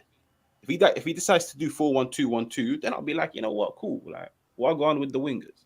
Like, was this the long-term plan? If was this the long-term plan? Sorry, if it was, why did you pay X amount on Anthony? Why were you giving Garnacho opportunities last year if you were gonna misprofile him this year? That's when I'll start asking those questions. But bro, against Brighton, when I saw the 4-1-2-1-2, one part of me was happy because I was like, yo, the 4-3-3 ain't working. We don't have the players for it. So you know what? Play 2 split strikers and see how it works. And it worked for 20 minutes. It's just he didn't adapt. And that's criticism. That's on him. But it's only Yeah, been but one his game. lack of adaptation. People have criticised his substitutions, which were poor. Obviously, he got booed. He got booed for taking off Hoyland when Rashford was awful. Bro, there's loads of things that this brother is getting criticised for, and rightly so. Like lack of adaptation, like in-game management is very, very important. Like he's getting a lot of these decisions wrong, bro. And even like you said, it's like last season he was grooming Garnacho for this season, and then Garnacho starts 2 games, and then you banish him pretty much. Like I feel like he's not standing by any decision he's making. And the thing is, if you see a guy that's meant to be a leader, and he's showing the amount of indecision that he's showing, yeah, how is that not alarming for you, bruv? My man got the number 17 shirt, you know, from the 49, like he's going to be a big player and that. Man had 2 bad performances. All of a sudden, he's out the team. Whereas Anthony can have 10 bad performances and still be in the team. And you don't think that affects team morale? Bro, I'll be real, yeah. If that affects team morale, then that says a lot about the crop of players that we have rather than the manager. You get dropped. You get taken No, off. but everyone should get dropped for bad performances. Everyone should get dropped. No, but it's like, you know what it is? Like with Anthony, and I'm like his biggest hater. I'm the guy that was literally on this guy's case ever since last year. Bro, it's just gotten to a point now where I get why he plays Anthony. And I'll be real, it was the Arsenal game that gave me that wake up call. I was like, but I'll be real, against Arsenal, he was amazing off the ball because we didn't have the ball. But bro, the way I look at it is I'm like, cool, you bring Sancho into that. Bro, Sancho ain't doing the defensive work that Anthony does. Bearing in mind that this is a team that's not really set up to control the ball. If we were set up to control the ball, that's when you start focusing on the player's technical ability more than their off the ball work. So when I saw Anthony against Arsenal, I was like, bruh, like, fam, I could even make a case defensively he was better than Dalot, and Dalot was amazing. So it's like I get why he plays Anthony, and I also get why he doesn't play Garnacho when I'm watching Garnacho jog back on the I 50th get why he minute. doesn't play Garnacho as well, but I'm just saying, yeah, like I've never been Garnacho's biggest fan. I've never been that, and I don't think he's good enough. But my thing is, the manager has been breading him for so long, yeah, and then all of a sudden he decides that he's not him no more. Like, well, what changed your mind? Do you know what I'm saying? What changed your mind? Because if Anthony and Pelistri is not available and you'd rather change the formation than give this guy a game when last season you were starting him ahead of players he shouldn't have started ahead of, like, what's happened? Do you know what I mean? Like, what's happened? Like, that's bare inconsistent for me. Yeah, And why but can't bro, Pelistri get a game? Like, Pelistri has played well in all the preseason games, yeah, deserves a chance not getting one, bro. For love nor men, he can't steal a game, bruv. no, Pelistri, fair enough. I'll be real. I like Pelistri. I was actually surprised to see him not start against Brighton. But then when I saw 4-1-2-1-2, I was like, you know what? Fair enough. That one, yeah, cool. But I'm saying, bro, like at the start of the season, I don't think anybody expected Garnacho to start a single game. Like when I saw Garnacho against Wolves, I was surprised. When I saw Garnacho against Tottenham, Everyone was I was surprised because surprised. in preseason he wasn't really starting like that, bro. We were starting Sancho in the false nine in preseason, and then we started Garnacho, yeah, at the start of the season, even though he wasn't even showing in preseason that Garnacho was gonna start. That's what I'm saying. Where these decisions coming from, bro? HAJJ, it feels like he's winging it. I'll be real. Bro, he's not. It's because think of it Why like did you this. play Sancho false nine, yeah, in preseason, and then when the season started, yeah, you played him on the left and on the right when you brought him on, but never played him down the middle. When you played him Bro, down the middle in every game in preseason, why? during preseason, I told you when we were streaming, false nine, it's not something that he's planning on using. I think it's just one of those So ones why where, did he do it then? bro, because man can't play on the wing, He wasted the games, blood. He wasted 8 games, Haj. bro. The thing is, he Eight whole can't play games, on. man, wasted. He can't play on the wings. I think we're all we all established here. Sancho on the wings is trash. Yeah, I don't think bro. so because he came on against Wolves on the wing, blood. Do you know what I'm saying? And How well man, did he do? He didn't do well, well, bruv, we wouldn't have won the game, blood, if him and Ericsson didn't come on. We were dying in that game before that man came on, bro. He played no part in the goal. bro. Him and Ericsson changed the whole flow of the game. We were getting absolutely cooked before they came on, bruv. We had no control, bro. Do you not remember the game before the No, change and after the trust me. change? I've watched it twice. I remember it, and There I you watched go, bro. The Sancho substitutions very literally close. changed the game, blood, when Sancho came on, bro. If Sancho and Ericsson didn't come on, we were losing that game, Haj. We were losing it, bro. And he was on the left then, and he played well. He didn't play well. I'll be real. Nah, he He did. played well in comparison to Garnacho. But at the end of the day, if we're gonna sit down and just start comparing players to one another, then we're pissed. At the end of the day, Sancho did not play amazingly well yet. But okay, the thing is with you can see the false nine thing wasn't part of his plans. It's just preseason comes. Rashford reports back to preseason because he played international football. I think he came back 2 weeks late. So the first Okay. few games, man ain't got no nine. Martial's injured. Hoyland wasn't signed. Rashford ain't there. Who are you throwing down the middle? Like, let's be real. It's only really Sancho that you can put down there. Bro, the season starts. Rashford's available. Garnacho's available. Anthony's available. He goes with that front three. And I literally said it at the time. I think false nine Sancho is like plan C in his head. The season started. Plan A wasn't available because Hoyland wasn't there. But plan B was because he put Martial there. He clearly favors Martial down the middle than Sancho. That's what it To is. me, that don't make no sense to me, innit? You know the ones there because at the end of the day, you're saying he might have been third choice or whatever. When Rashford was there, Rashford still didn't play down the middle in preseason. Sancho did. Wait, sorry, what was that? In preseason, Rashford didn't play down the middle. Sancho did. Okay. But that's because Martial Exactly. wasn't available. Yeah, but that's not the point. But that's not the point though, because you can say Martial was unavailable, but Rashford has started the first two games down the middle, and he wasn't starting down the middle in pre-season. Yeah, but then, bro, I'm not gonna lie. Like, as in, at the end of the day, I'm saying he's wasted these opportunities because, bro, even if, like, all right, cool. Even if it was eighth choice, yeah, Sancho down the middle was eighth choice. He saw in pre-season that he can play there and he was doing well. Remember when Ole Gunnar Solskjaer stumbled over the Fred thing? He hated Fred, blood. Fred couldn't get a game under Solskjaer. Bearman got injured. Fred came in, played well, and he kept his place. That's normally what managers do. When players are playing well in a position, they just keep their choice. Because, bruv, he didn't like Fred, bro. Like, I think he even wanted to get rid of him. You know, like that. And then Fred ended up keeping his place, bro. If you see a man's doing a job there and he's doing it well, then you give man an opportunity. Like, even the fact that you brought him on off the bench and you didn't even play him there, bro. Like, what are you doing? Like, all I'm saying is, yeah, like, 1+1 with this manager is equaling 11, bruv, every time. He's not doing anything consistently for me to trust that he knows what he's doing, bruv.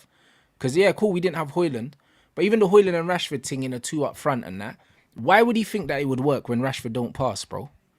Rashford plays well with Martial because Martial's a pass-first player. I thought that Højlund and Rashford wouldn't work like before. Before we signed him, I said we could play them as split strikers, yeah, with someone in between them. But next to each other, Rashford's not going to pass to him. And we saw that in the last game. Højlund breaking his neck, 30-yard run, Rashford head down, cut in. Højlund's throwing his arms up in the air, blood. Like, we saw that like 3 times. Rashford don't see no one else other than the goal when he gets the ball. He sees nothing else. Why did he think that combination was good? Even Martial and Højlund works better, or Martial and Rashford works better. It works better.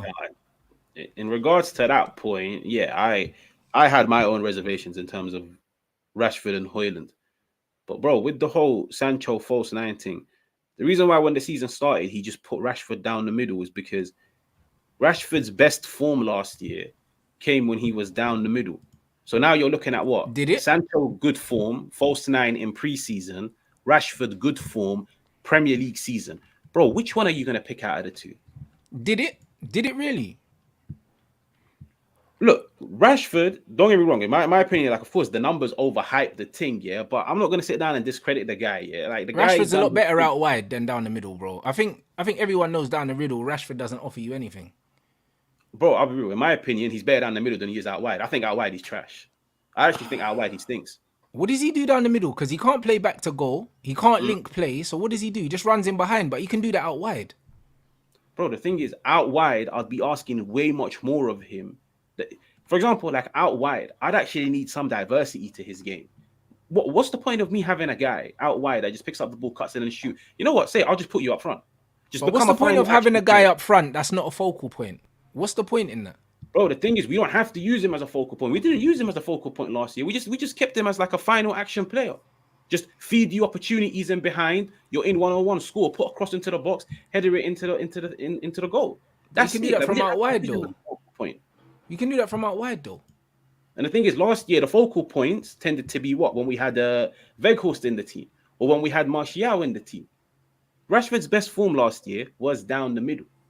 Sancho's best form was as a false nine in pre-season. Yeah, so bro, if I was a manager and the season starts, I'm gonna be like, all right, cool. You've done your thing in pre-season when there's like zero intensity against like C teams. But yo, this guy actually done his thing for me down the middle. C teams, no intensity. Bro, you're not respecting it enough. But you know what it is, yeah?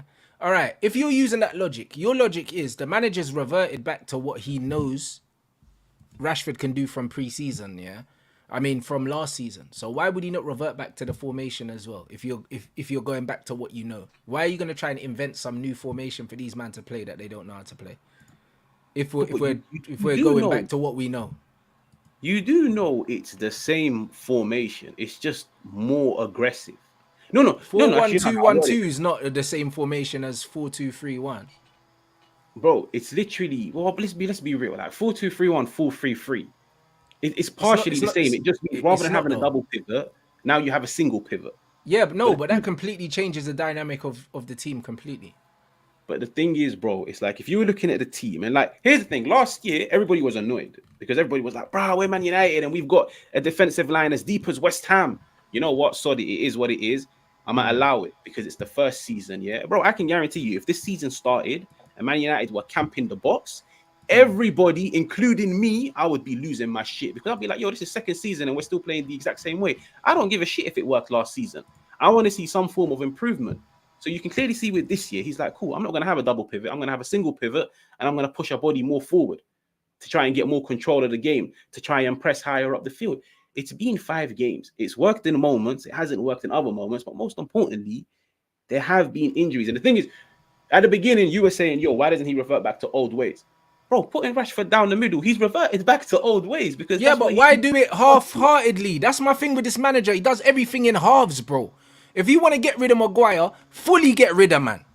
Don't just take the armband, fully, Bro, bro. don't put Maguire up. 10 tones down. No, I'm saying, bro, because I'm gonna go through a list of things. 10 toes down. If you want to fully get rid of man, get rid of him. Not half thing. Oh, give me the armband, but yeah, you're a good player. Nah, get out my club. If you're gonna do the 10 toes, revert back to what I know. Go back to the double pivot. Go back to the Casemiro Ericsson thing that we know works, that we won trophies with. Go back to that. Don't go back to Rashford up front, but some next Bandulu formation 3-1-6 blood. Like, man don't know that. Do you know what I'm saying? You didn't win no trophy with that at Man United. What did you win at Man United with that formation? Nothing. So go back to the formation that you won the trophy with. Go back to the formation, do you know what I'm saying, that man finished 3rd in the league with. What are you doing? All this extra stuff, this hippie football blood. That's what man's trying to do. How can you have more control of a game without the football blood? That's crazy. That don't make no sense. You bought no players that are comfortable on the ball. What are you doing, blood? Do you know what I mean? Talk about control, HAJ. I love control of a game, bro. The most control we've ever had over football, yeah, was in our own box against Arsenal.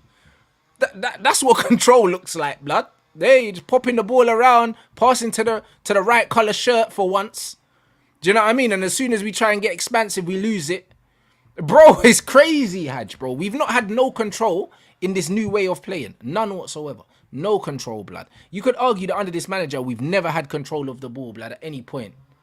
Do you know what I'm saying? Never. Always trying to play on the counter. This is the same thing we criticised Ole Gunnar Solskjaer for, bro. The same thing. But at least with Ole, there was vibes. At least players were smiling, bro. Man are not even smiling under this manager. We're playing dead football. We're still playing dead counter-attacking football and the players are miserable, blood. It's worse. It's worse, bruv. You know what I mean? Like, bro, this is worse. I don't understand how you don't know this is worse, bro. It's crazy. Bro, you know what the mad thing is that it's completely different to Oliver. It's so different. What's different? Both teams didn't know what they were doing, bruv. Both teams couldn't keep the ball. Bro, in the final third, he gives his players to play off intuition. This is something that we sat down and praised Ollie for, yeah? Okay, so that's why in the final third, sometimes it doesn't look the most controlled. It's like not the most consistent. Yeah, but funny enough, some of the best of teams give their players. Ancelotti, he gives his players in the final third intuition to do as they please. What? Spalletti, last year in Napoli, everybody was raving him up. He literally came out and said, yo, I don't put no restrictions on Kivicha and Osimhen. Fair enough, that's the final third. Oli, we literally just sat back and tried to catch teams on the counter, but not through playing out. It was just a ball over the top. Right. That's what we're doing, bro. Ball over the top of the ping it into Rashford. It's the same thing. No. How's it different? Are we going to brush under the carpet? Because I get recency bias. Yeah, are we going to brush under the carpet like last year? They were like, for example, prime example, because I remember, it was all over my Twitter mentions last year. When the goal that we scored against Arsenal at Old Trafford, we literally won the ball off them. We stringed 5-6 passes, carved them open, and Ericsson slid Rashford in. Bro, we never used to do that. Yeah, at Old Trafford, first game, third game of the season. Okay, I thought you were going to talk about the Anthony goal. Because I know that was like 25 passes or something, yeah. But we done that against Arsenal. Ollie, we never done that. We literally just get the ball and just smash it long into the channels. Like, the improvements are, or should I say the differences in terms of Ollie, we can play out from the back. Can we do it consistently? Nah, not really. But at the end of the day, it's a working project, yeah. But it's definitely different. In terms of pressing, did we ever press? under Oli. Fair enough, the press, once again, isn't the most consistent. It's not the most structured, in my opinion. But once again, it's another working art because we never pressed last year. So clearly, this is the season where he's sticking to his principles, where he's like, you know what, cool, I'm going to press. And let me see who's fit for the job and who isn't. And the season will show that. And the players that can't do it, or the players that can't do it consistently, I wouldn't be surprised if he lets them go in the summer or if he benches them throughout the season. So, bro, it's completely different to Oli. Hey, this comment is killing me, yeah, because it's so true, blood. Hey, fam, I'm screaming. You know, like that, bro. The best managers in the world, yeah, are the managers that have the sweet spot in it, and Carlo has got the sweet spot. He's got the sweet spot between coaching and letting man do what they need to do in it, and I believe that's the best way to coach, in my opinion. Do you know what I'm saying? Like, everyone's got their ways. That's how I coach. Do you know what I'm saying? Off the ball, I'm very, very strict off the ball. On the ball, I'm not strict at all, bruv. Because at the end of the day, yeah, if I trust you to play for me, that means you've got the qualities to make the decisions. And if I don't think you make the right decisions, I take you out my team. Do you know what I'm saying? And that's what I do. So, like, for instance, when Rashford's getting the ball, he's not passing to Højlund. If I'm the manager, I just drop him. And I play the same way. Because I'm like, bro, we're getting into positions, you're giving the ball away. Same with Bruno. When we get into these positions in the final third and he overhits passes or makes the wrong choices, I take him out and I put Eriksen there because Eriksen's passing is better, his decision making is better. That's how I coach. Do you know what I'm saying? I don't feel like attackers. What makes attackers is they're supposed to love attacking. So I'm not gonna hold your hands in the final third. Figure it out. If you don't figure it out, you get dropped. The reason why we struggled under Louis van Gaal is because he would get us to the final third and we didn't have the individual players to then score the goals. Because we would have all the possession, but then when we got in the final third, Van Persie's legs had gone by then. Rooney was playing in the midfield. We had a young Martial at the time, a Memphis that wasn't ready. Do you know what I'm saying? But if you give him the players, he wanted Sadio Mane. If you give him the right players in the final third, I believe he would have got it right. At the moment, it's almost like man's trying to overcoach and over micromanage and over everything. And in the end, he's losing these guys. I feel like these guys are not buying into this 3-1-6 thing. I don't think they ever will. You know, like 3-1-6. Bro, just give me a normal formation, bruv. I be real. 3-1-6. Come on, bruv. Bro. 3-1 HAJJ, 3-1-6. Blood, listen. Man can't tell me 3-1-6 is the thing, bro. This is crazy. Is that formation even in FIFA, blood? Or do you have to make it? You know, bro, man said a 3-1-6. Nah, this hippie ball, allow it. It's crazy. The thing is, yeah, it's a formation on the ball, yeah. But bro, you talk about overcoaching. 3-1-6. A man that overcoached won the treble. So it's like at the end of the day. Let's just use another example. Yeah, but he did. No, you're right. He did overcoach. But you know what? You know what Pep does very, very well, HAJJ? Talent ID and profile ID. Do you understand? So the thing is with Pep here, he won a treble with using the least amount of players. You know why? Because Pep only has technically competent, multifunctional players in his team. This is why. So when you look at Vardiol, when you look at what's the youth that they got from Dortmund, bro?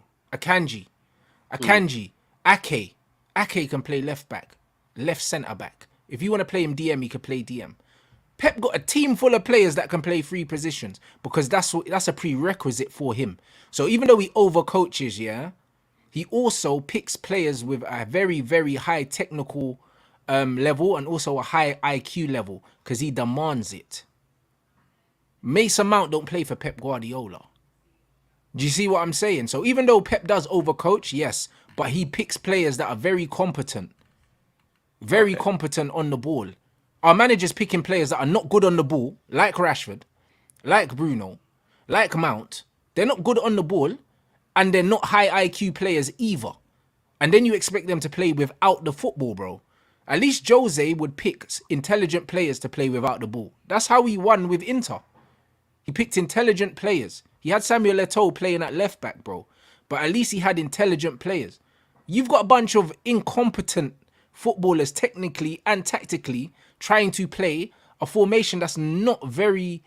It's quite complex. Because understanding pressing triggers as a player, pressing intensity, body shape, You can't just teach any players to do that. They have to be very willing to learn. They have to be very willing to learn. That's why Leipzig and teams like that only sign specific profiles of players, because they have to be willing to play that way. This Man United team ain't willing to do that dog work, bruv, and to do that waste man running for no reason, bro. Like that don't make no sense. What, Casemiro? Get rid of him if you're gonna play that. If you're trying to do that, what's the point in having Cass?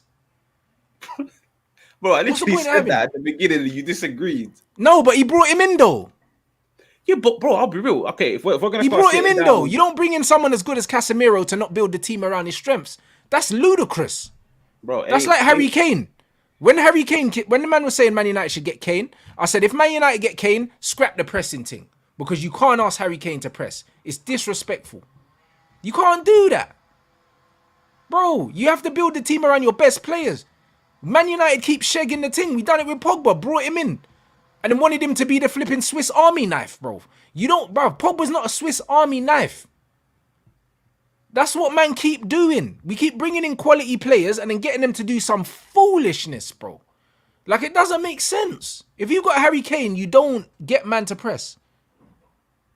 bro, you don't sign a 31, 32-year-old to build your team around. Like Casemiro was done after the season, but to compare Pep, I only use Pep as an example in terms of over coaching.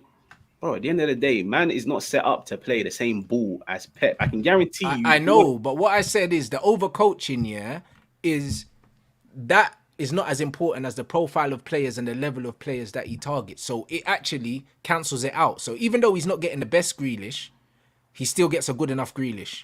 Do you understand? Because he's a good coach. But this ain't the best Jack. This ain't the best Foden. It wasn't the best Mahrez. Bro, like loads of players are underperforming under Pep. But because they're so good and the system's so good, they can get away with it. Do you know what I'm saying? But Grealish is better at a team when he's got freedom. If Grealish is at Liverpool and he can just get the ball on the wing and do whatever he wants, bro, you're seeing a better Jack. You're seeing a better Foden in a team where he's got freedom. Like, that's it. But Pep gets away with it because he's got better players. That's it. But he is an overcoacher. You're right. But you know what it is, yeah? You're talking about Manchester City and Pep, yeah, strictly from a technical aspect, yeah.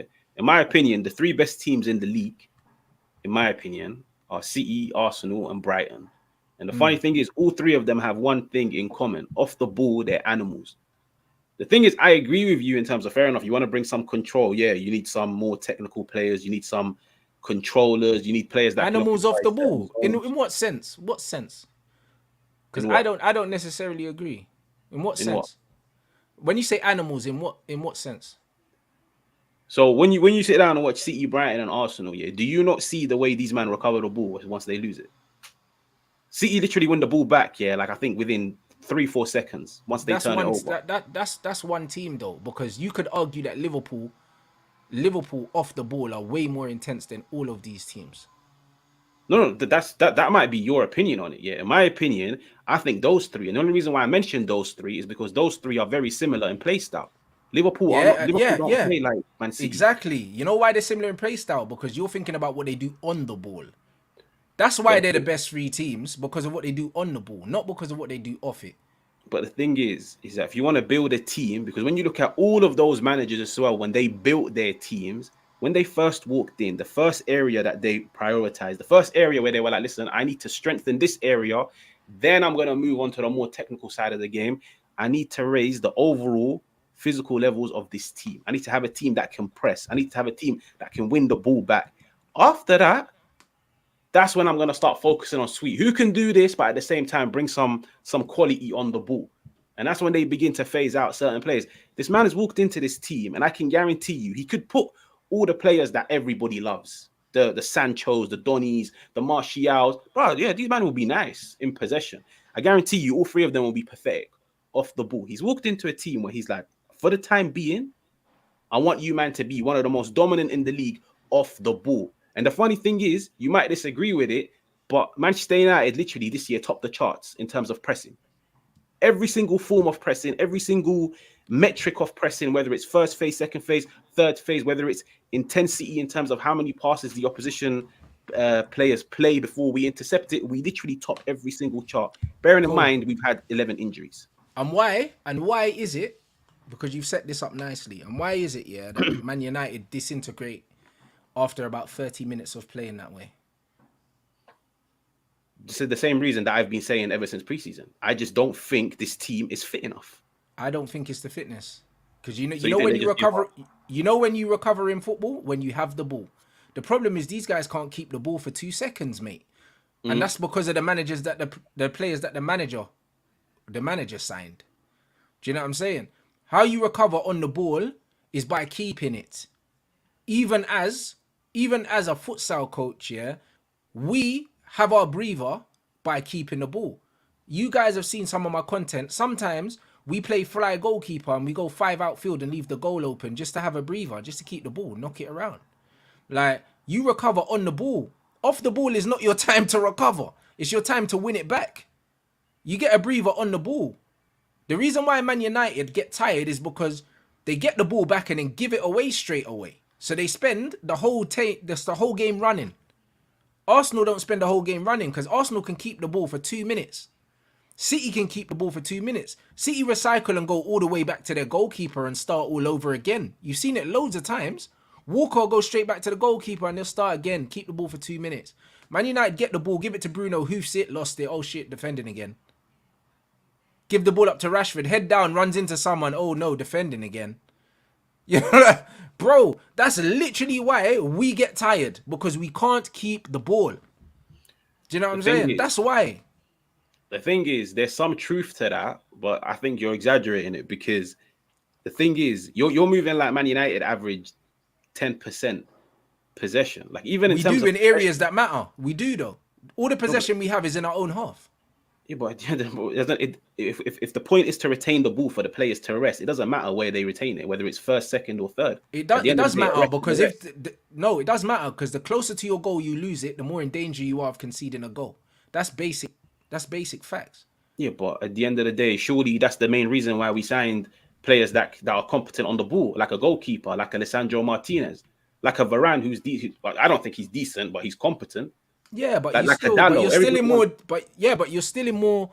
You're still in more of a danger, yeah, of conceding a goal, yeah, when you lose the ball next to your own goal, bro. You need players that can retain possession in the middle and the final third, which is what City have. They have Bernardo Silva. They have Jack Grealish. These guys can keep the ball under pressure away from their goal. Man United don't have that. You play the ball to Rashford, he loses it. You play the ball to Anthony, shakes his leg over it, bruv, and loses it, bruv. Do you know what I mean? This is what Man United have. We don't have players that are competent at keeping the ball here in the opposition third. Well, we do. Someone called Jadon Sancho that doesn't play. He does not lose the ball in the final third, bro. He doesn't. Do you know what I'm saying? But guess what? He can't play, bruv. He cannot play because apparently he don't press enough, even though his pressing stats are there. Do you know what I mean? So, like, it is what it is, bro. The end of the day, yeah, Man United don't like technically competent players. This is why we're struggling. This is the real reason, bro. What's the point in having all of that fitness or all this pressing off the ball if you're not going to keep it, bro? You'll never outrun a football, ever in your life. Bro, here's the thing. Like I said, you're literally moving like, man, get the ball. And here's the thing. We do. We get the ball and hoof it, HAJ. That's what we do. No. One part where I do agree with, and this is like one of my biggest pet peeves when it comes to Bruno, is when shit isn't going our way and we're losing and we're desperate to get back into a game. That's when Bruno resorts to the like hero ball. And yeah, fair enough. If you want to talk about us trying to get back into the game and we can't get time to rest, cool. But the thing is you're like, Man United do retain the ball. Yeah, we don't retain it in the final third. We don't. I'll be real. I think the only team in the league that really does that, like retain it in the opposition defense, is probably Arsenal and City. But we're not on par with those. And they're the two best teams. And that's because of the profile of the players they have. The thing is, we're not on par with those two. Yeah, like what? How long did it take Arsenal to get to this level? What, we're talking 5 years? Yeah, City. Let's be real. City is City, in it. Yeah, like them man. That football structure over there is the best in the world. We're literally in our second season. But the thing is, we do retain the ball. If anything, as crazy as it sounds, we've retained the ball better this year in comparison to last year. Of course, the difference isn't crazy, but you can see there is some form of improvement in there. whilst having all of the more technical players out injured. Like we're literally resorting to players that are surplus to requirements. But the thing is, there's been improvements in every single one of those things. Fair enough. That's because of our goalkeeper, though, bro. Look where we're retaining the ball. It's where we're retaining it, bro. We're not retaining the ball. We're not retaining the ball in areas that are any problem to any other team. It's only Arsenal. Arsenal is the only game where when we retained the ball, and this is why, in my opinion, it was a shit performance. Arsenal is the only game where we retained it in the first phase. Forest, nah. But Forest, 80% of our game was in their half. Yeah, it was literally in their half. And at the end of the day, before people try to say, yeah, it's Forest. But listen, at the end of the day, you don't pick your opposition. Yeah. Tottenham in the first half, we literally dominated it in the second phase. So it's like, bro, it's just small differences, but all of these small things that you're critiquing, we've actually improved on. Of course, the improvement isn't major, but yeah, it's 5 games into the season. Like, we've got injuries left, right, and center. Once players begin to come back into the team and we integrate them, there will be an improvement. Now, is this improvement going to be drastic? Where, I don't know, we win a league or we mount a title challenge? Sweet, man. I don't think so this year, but that's where I'll sit down and be the judge of it, yeah. But to be like, yo, I want the guy gone because of these reasons, yeah. Nah, bro, it's reactionary, fam. Like, you know it. I don't think so. I think he's had long enough. You know what I mean? First season, I give man the benefit of the doubt because he came in, didn't implement a style of football. You can argue that it's not his players. Wasted a pre-season, and now man can't say that this ain't his team now. Man can't say that this isn't his team, bro. He's had long enough, bro. No, fair enough. You know I mean? But we haven't He's had long enough, bro. Like, do you know what I mean? He's had long enough, bro. A man can say, bro, De Zerbi has been at Brighton less time than this manager has been at Manchester United, bro. He has. And you can see that his football's I agree. You can see that his football's not the same as Graham Potter's football, bro. It's not the same. It's not the same football. So man can say, oh yeah, he inherited a team from Potter. It's not the same football as you know Graham what it Potter's, is, bro. I'm like A, De Zerbi's biggest fan, and B, probably Brighton's biggest fan, yeah. And the difference between Man United and Brighton, and this is why, like, for me, so many people are trying to just use this point to like batter Ten Hag with, which is De Zerbi's only been here. Like, I think he only hit a year yesterday. I think yesterday was his anniversary, yeah, in terms of 1 year at Brighton, yeah. And everybody's like, bro, look at the style of play, look at this, look at that. At the end of the day, his style of football is more offensive in comparison to Graham Potter's. There's a reason why they're scoring more goals. There's a reason why they're creating more chances. There's a reason why the attacking players are shining the most. At the end of the day, it's just a different dynamic to the play style that Potter played. Potter was a bit more passive. De Zerbi's a bit more aggressive. But at the end of the day, bro, when you look at that crop of players, every single one of them is tactically astute. Every single one of them is good. Like, they're good. But, bro, most importantly, they're fit off the ball. They understand positional play, something that Man United do not understand. Like, we've got Donny's abandoning position, let alone trying to ask them to occupy different zones at different times and different situations of the pitch. So if you're a manager now and you walk into a team that's got all of those things in its locker, it's fit, it's technical, it's physical, it's capable of it's capable of playing different formations. You've got all of that shit. Now you just walk in and just say to them, you know what? Rather than playing down the middle, I want you, man, to play out wide so I can get some joy out of Solly March and Matoma.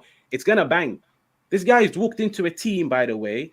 De Zerbi walked into a team that at the time was 3rd in the league, having its best ever start in Brighton's Premier League history. Ten Hag walked into a team which, what? Ranić? We finished like 7th? Was it 8th? A team that was at the bottom of the charts in terms of fitness, in terms of at the bottom of the chart, in terms of everything. Yeah, he was at the bottom of the chart in terms of running and all that because Ollie didn't run. Ollie just had man sitting back. Cool. He's had 2 pre-seasons, HAJJ, so them things don't run no more. He's had 2. Okay, he's had 2. But he's had 2. Do you know what I'm saying? If this was his first season, yeah, then man can say, cool, this is reactionary. Bro, he's had 2 pre-seasons and he spent like 400 million, blood. Do you know what I'm saying? 400 million, bro. And 140 million of that was on Mason Mount and Anthony. Come on, broski. You know, like that. Postecoglou's come in, yeah, sold Harry Kane, bruv, and brought in only Maddison that people would have been raised an eyebrow of, and he's got these man playing football. Man can't tell me that he inherited a Tottenham team that was playing football before because the previous 3 managers were Nuno, Jose, and Conte. So no one can't say that he inherited a team playing that style of football. How has he managed to coach that football, yeah, in 1 pre-season? But this manager needs more time, bro. That doesn't make no sense to me, HAJJ. That don't make no sense. And he's doing it with young players as well, bro. Like, what's his Mm, name? Saar was there last season, didn't play. mm, Basuma, we already know what Basuma is already. Do you know what I'm saying? We know what Basuma was. Basuma couldn't get a game. Adoji was, I think, out on loan. Like, these guys are doing their thing now, bro. And he hasn't gone and broke the bank. He's lost mm. their best player. Do you know what I mean? And they haven't been accustomed to playing this football. You can't say that they were one of the fittest teams in the league and that based off what they were doing under these managers, bro. Like, it's ludicrous. Like, Jose was complaining saying his team wasn't fit enough. Always complaining saying his team weren't fit enough, bro. This ain't a fit Tottenham team. This is a Tottenham team that was sitting back and playing free at the back against everyone, bro. Mm. And he's transformed them in like this. But our managers had 2 pre-seasons. You know what it is, yeah? Because once again, like Tottenham is another team that everybody's raving. Fair enough, they're doing their thing. They look good. But now if you were to compare them to Manchester United, bro, when you look at that team, firstly, real talk, who have Tottenham played? Anybody Us, and they decent? beat No. us. Yeah. Bro, once that's a game that I'll forever put down to fine margins in it. Yeah, bro. We literally carved them open. Like Cool. I know for a fact we go in 2-0 up, bro. We end up battering them, but cool. They won. At the end of the day, football is all about taking your chances. They took them. Sweet. Yeah. Who have they really played? No one really. And the funny thing is, you can really make a case here that everyone this manager has signed, every player that he's built his team around, has been available for all 5 games. What happened the one game during this season when he tweaked his team? They got knocked out of the Carabao Cup. So it says a lot about the crop of players that he has. He Man made a United, stupid. He made like 7 changes or something though, or maybe more than that. and he got knocked out. So I could And they don't literally, have a squad like us though, Haj. We know that Tottenham are short. They've been complaining they ain't got a squad for bro, time. My brother bro, supports Tottenham. He's neither do been we. complaining. He made 11 Neither do we. changes. Bro, we at the moment, we don't have a squad. Like, let's be real. Is it normal to have 11 injuries? What, on the 19th of September? It's not normal. But at the end of the day, fair enough. You might say we've got better squad depth in comparison to them. But I can guarantee you, go take 5 players out of that Tottenham team and let me know how well they do. Go take Romero out, because let's be real, our best centre half is Varane. Go take Romero out and dash in Eric Dyer. Let me see how they play. Bro, at the end of the day, there's They'll like still so play many. the same. They'll still play the same way, but maybe the results won't be there. But at least there's I don't think so. performances. At least there's performances with Tottenham. There's no performances with Spurs. I mean, with Manchester United, there's no performances, Haj. There's none. If we were getting performances and not the results, I'd be like, you know what? The players are just adapting to this new way. Like I can't see anything, bro. Mm. I can't see nothing. I'm the kind of football fan. If you give me performances without the results, I'll be like, you know what? The players are adapting. We just need get a few more players in. Do you know what I mean? But bro, the performances are not there, and the results are not there. Do you understand what I'm saying? Like, Bro, the that's what thing it is, is. I get it. But like I've said so many times, how can you expect a style of play when all the key components are injured? And I The get it, key bro. Like, components aren't good though, Haj. no, but bro, you're telling me the key components aren't good. We haven't seen them. I haven't seen Amrabat in this team. I haven't seen Amrabat I haven't seen Amrabat next to Casemiro with Bruno and Mount more advanced. I haven't seen Hoyland. I haven't Bruno seen and it. Fair Mount. enough. Man don't need to see Bruno and Mount in this team at all, though. That's what No, I'm no, trying to say, bro. you don't need to. But yeah, that's because you're like judging them of what you've seen in the past, and you're judging them strictly from a technical They're aspect. not. They're Bro, not ball players, bro. They're not ball players. Man they United weren't are never signed going to for be. that. Exactly. We're never going to be able to perform with these guys that man are building the team around as the focal point. The Rashfords, the Brunos, the Mounts. We can't play ball with these players.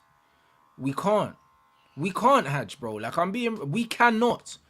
With Luke Shaw as our first choice left back, we can never play ball. Never.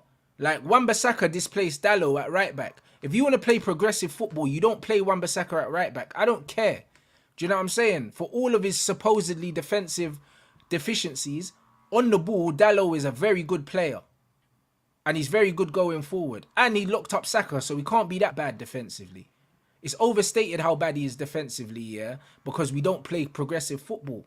He plays a very good progressive pass. He carries the ball well. He's good in the air at the back post as well. He doesn't get caught under the ball like Wan-Bissaka.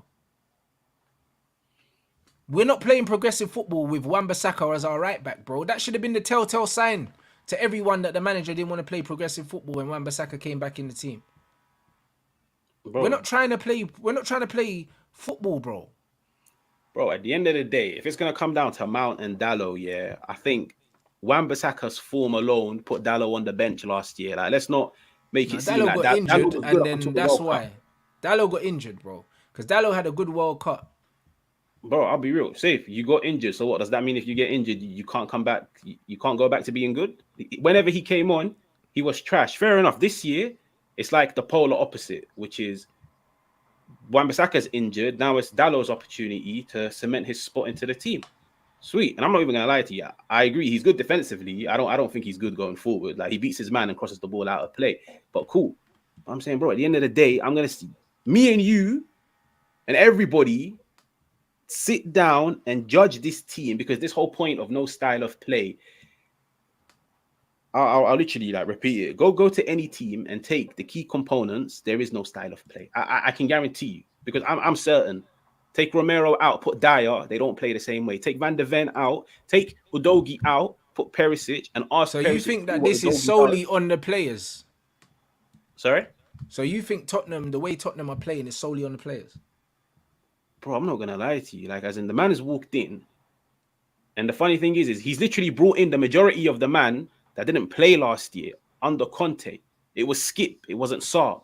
Basuma was literally, I don't even know where Basuma was last year. I think he was injured or Nah, yeah, he something. wasn't getting played when he was fit.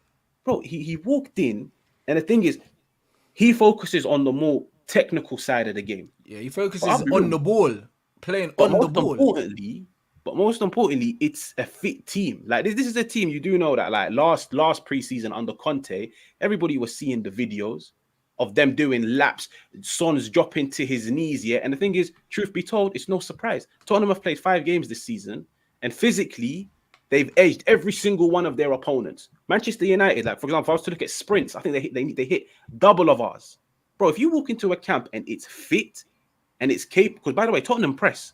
Like, Tottenham are actually up there with us in terms of the press this season, yeah? If your team is capable of pressing and it's fit and it's durable to go a whole, let's not say 90 minutes here. You're not going to find a team that can go 90 minutes, even 60, 70 minutes. That's 60, 70 minutes that you're still in the game. Manchester United are not at that stage. The players that the manager has signed that he's now trusting to be fit enough, to be physical enough off the ball to go for 60, 70 minutes have been injured from game one. And now we're resorting to 30-year-olds in midfield that can't do it.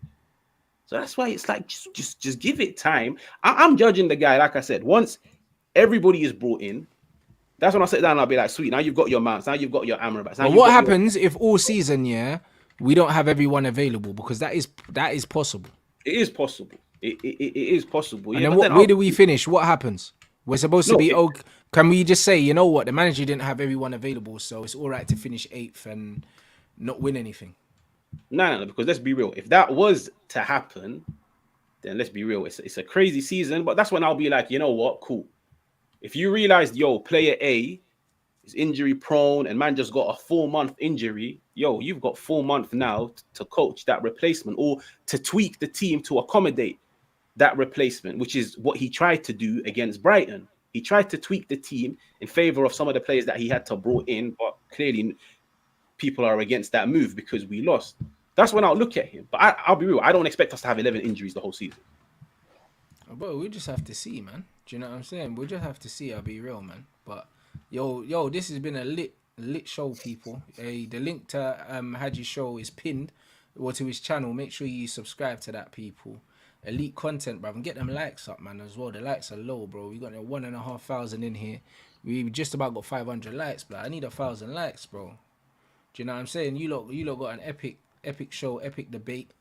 You know, like that. So make sure you support his channel. You already know what it is. And yo, make sure you support the stream. Smash the like. You watching the games later? I'm gonna watch this Newcastle game still. How do you think they're gonna get on? Nah, I'm gonna watch first half, but then I got training. But nah, I reckon I'll be real, but my stocks are in AC this year. AC got a plan for me. Even though they got smashed the other day. Listen, man, the game's the game in it. Sometimes you lose. It's about how you recover in it. But True. now I'll be real. Newcastle are worryful because I think that, funny enough, they're a similar team to Man United, where this season they've completely changed their system. So they last year they were relatively defensive, relatively pragmatic. Like this is a team that got like what 8-9 0-0s last year, and this year you can see they've become a bit more expansive. They're beginning to push more and more bodies forward. And truth be told, it's no surprise they've been battered in 3 games. So I actually worry for them in the Champions League unless Eddie Howe goes back to last year's basics just to get the job over the line. I think it's the sensible thing to do. Do you know what I mean? This is a It is different in knockout football, yeah, it is. yeah, it's a different kettle of fish, man. You gotta go back to what you know, innit? So don't be surprised if you see a team that very much resembles a team that they started last season, and a shape that resembles what they played last season. So yeah, man, big up everyone inside, big up HAJJ as well. Make sure you smash up the like, big up everyone that interacted with the show, the super chats. Let's get these lights up, and I'm gonna catch you guys back here for the Newcastle game, people. So I'll be back in 25. Big up.